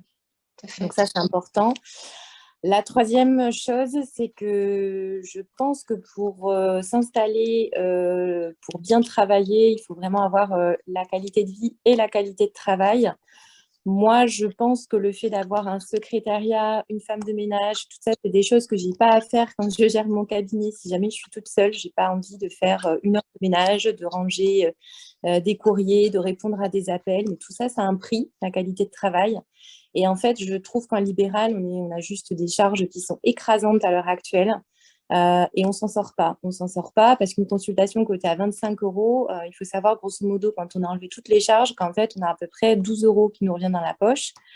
Et en fait, c'est compliqué parce qu'on a des consultations qui ne peuvent pas durer 15 minutes quand on a une population vieillissante, quand on fait des consultations de psy, etc. Donc, c'est des prises en charge qui sont complexes.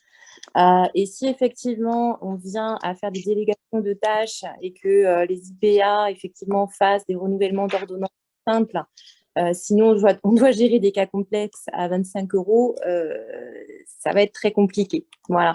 Donc je pense qu'il faut absolument revaloriser le tarif de la consultation. Je ne sais pas, je vois mon compagnon quand il va chez le coiffeur et qu'il s'en tire pour 22 € sa coupe de cheveux de 15 minutes, je me dis que le coiffeur doit avoir certainement moins de charges que moi et qu'il doit certainement mieux gagner sa vie peut-être, je ne sais pas. Mais Ouais, voilà, tout à fait. il faut revaloriser aussi mais tout, que ce soit le kiné. Quand on voit qu'un kiné, quand il fait une consultation d'une demi-heure, c'est coté 15 euros. Voilà, quand il paye aussi ses charges de son cabinet libéral, il reste pas grand-chose à la fin. Donc, on perd en qualité aussi. Les kinés, ils peuvent C'est vrai pas. qu'on on a parlé sur d'autres auditions et puis revaloriser l'ensemble des L'ensemble, professionnels du soin de ville, exactement. que Que leurs ce tarifs soit soient indexés au coût à de la vie aussi. l'hôpital. Et voilà, ça inciterait peut-être effectivement voilà, d'avoir la possibilité au niveau des charges de pouvoir prendre un secrétariat qui nous allège complètement. Mais ça, c'est juste une idée de base. Quand je vois effectivement, alors l'ARS qui nous propose effectivement des MSP, des trucs, des financements, enfin déjà de base toute simple, si on pensait à ça, revaloriser la consultation et essayer à ce que chacun puisse travailler dans de bonnes qualités avec une aide pour un secrétariat, etc., ce serait déjà énorme. C'est des choses simples, Ouais. effectivement. Il faut former plus de médecins généralistes, plus de médecins en général. Ouais, en tout cas, oui, je pense plus de médecins. Enfin, moi, j'aime mon métier, je le fais avec. Mais c'est vrai qu'à l'heure actuelle, dans les conditions où on travaille, je trouve il faut la revaloriser, il faut la repenser autrement. Il faut que les jeunes de demain aient envie de travailler confortablement, de pas subir tout ce système-là qui est en train de s'effondrer. On ne travaille pas dans de bonnes conditions, tous, que ce soit à l'hôpital ou en ville. Et il faut que ça change. Tout à fait. Tout à fait. Et on n'en est pas responsable. Non, c'est ça. Docteur Lafont, est-ce que je peux vous demander vos propositions phares, celles que vous retiendriez, que vous souhaitez mettre en avant? Moi, je rebondirai un peu sur ce qu'a dit Pauline, en fait, c'est la qualité de vie au travail. On a une vraie perte de sens, en fait, que ce soit dans tous les métiers de la santé, on le voit bien, que ce soit à l'EHPAD, à l'hôpital ou en ville. Donc, en tant que médecin, je dirais, donnez-moi les moyens de bien travailler. Bien travailler, c'est prendre du temps, parce que quand on prend du temps, on crée du lien. Et c'est notre cœur de métier, en fait, à tous, hein. C'est créer du lien. Donc, dans ce cas-là, il faut qu'on puisse, comme disait Pauline, pouvoir salarier notre secrétaire physique, parce qu'encore une fois, du lien, voilà, c'est physique, je suis désolé, mais donc il faut pouvoir la salarier et bien la salarier aussi, parce que nous, ça nous dégage du temps médical. Pour les patients, c'est le première voie, le premier visage du cabinet. Il y a un réel suivi aussi à faire avec les secrétaires. Moi, j'ai une secrétaire physique, mi-temps, voilà, elle va appeler le petit papy qu'elle n'a pas eu de nouvelles depuis 10 jours parce qu'il est seul au domicile, elle va s'inquiéter de qu'est-ce qui se passe. C'est ça aussi. Donc, je pense qu'il faut revaloriser nos consultations à la moyenne européenne. Donc, oui, comme disait Pauline, c'est bien d'avoir et les CPTS et les ci et les ça, mais peut-être que les allocations qui vont dans ces structures-là pourraient plutôt aller vers la revalorisation du G et pouvoir nous permettre de salarier bien comme il faut nos employés.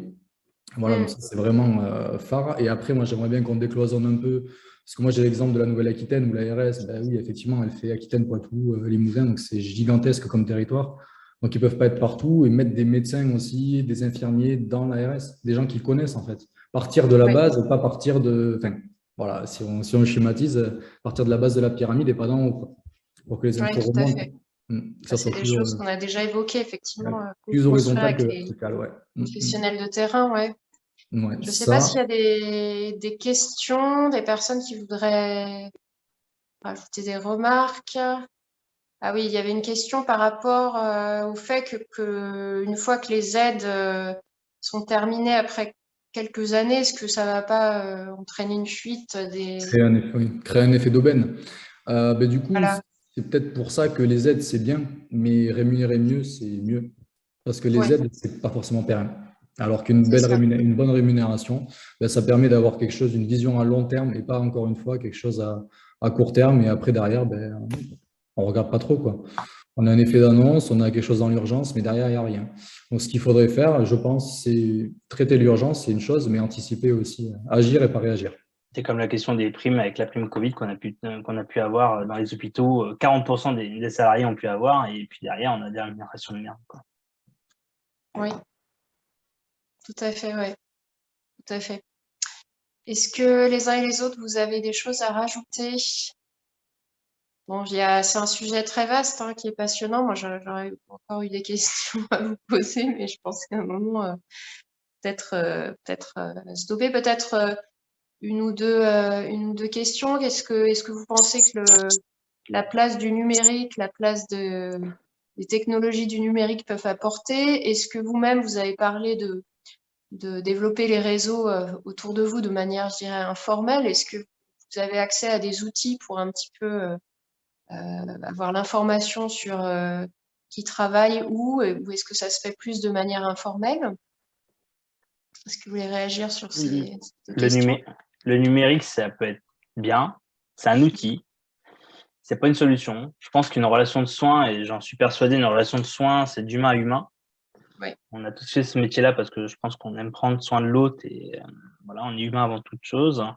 Ça peut être un outil, ça peut être une aide, ça peut être pour nous, si on parle de télémédecine, ça peut être plutôt de la téléexpertise qui se fait déjà avec voilà, je sais pas, un grain de beauté qui est un peu bizarre, une photo qu'on envoie au dermato et on a un retour dans la semaine ou autre. Ça, c'est quelque chose, oui. Mais quand je vois des reportages ou qu'on voit des cabines de télémédecine dans des halls de mairie où que le patient, moi j'ai encore l'idée d'un reportage auquel l'association avait participé sur LCP, la petite dame 55 ans, elle avait du mal à mettre son tensiomètre toute seule dans une cabine de télémédecine. Comment va faire la personne de 80 ans parkinsonienne qui voilà, et puis mettre une carte vitale dans un appareil et avoir juste un écran en face de soi, on peut passer à côté. Là, on peut encore plus vite passer à côté de quelque chose de très grave. Donc, non, les cabines de télémédecine, non. Encore de la télémédecine avec un professionnel paramédical à côté, de la télémédecine assistée, comme ça se fait dans beaucoup d'EHPAD, oui, c'est très bien. Mais de la télémédecine avec toutes les startups de télémédecine qu'on peut voir qui développent leur cabine à 100 000 balles dans les communes, non. Pas pour nous, en tout cas. Ok, bien reçu. Le soin et l'humain. Et peut-être juste une autre question. On n'a pas forcément parlé trop de la question de l'accès ou à la permanence des soins d'urgence avec les hôpitaux de proximité. Monsieur Alain Brunel avait proposé qu'en fait, il n'y ait pas de, comment dire, aucun patient n'ait plus de 30 minutes pour un accès au service d'urgence. Qu'est-ce que vous pensez de cette proposition? Est-ce que vous pensez que c'est quelque chose à retenir? Est-ce que vous pensez que c'est pas forcément qu'il faut pas forcément résumer les choses de cette manière? C'est déjà des promesses politiques depuis des années que chaque Français n'aura pas plus de 30 minutes à faire pour accéder à un service d'urgence. Là, je suis en train de rechercher des chiffres qui sortent de l'étude d'Emmanuel Vigneron qui parlait de ces 30 minutes. Je n'ai plus le chiffre en tête, mais en fait, on est complètement à côté de la plaque par rapport à ces 30 minutes-là. C'est énorme le nombre de Français qui n'ont pas accès à une médecine d'urgence à moins de 30 minutes. Ça, c'est une certitude. Dès que je l'ai, je vous fais signe. D'accord. Et oui, tout à fait. Ok, bon, je crois qu'on va clôturer. Je pense que les uns et les autres, vous avez tous des contraintes, et moi également. Je vous remercie en tout cas pour votre participation. C'était très, très riche et bien sûr, on attend vos...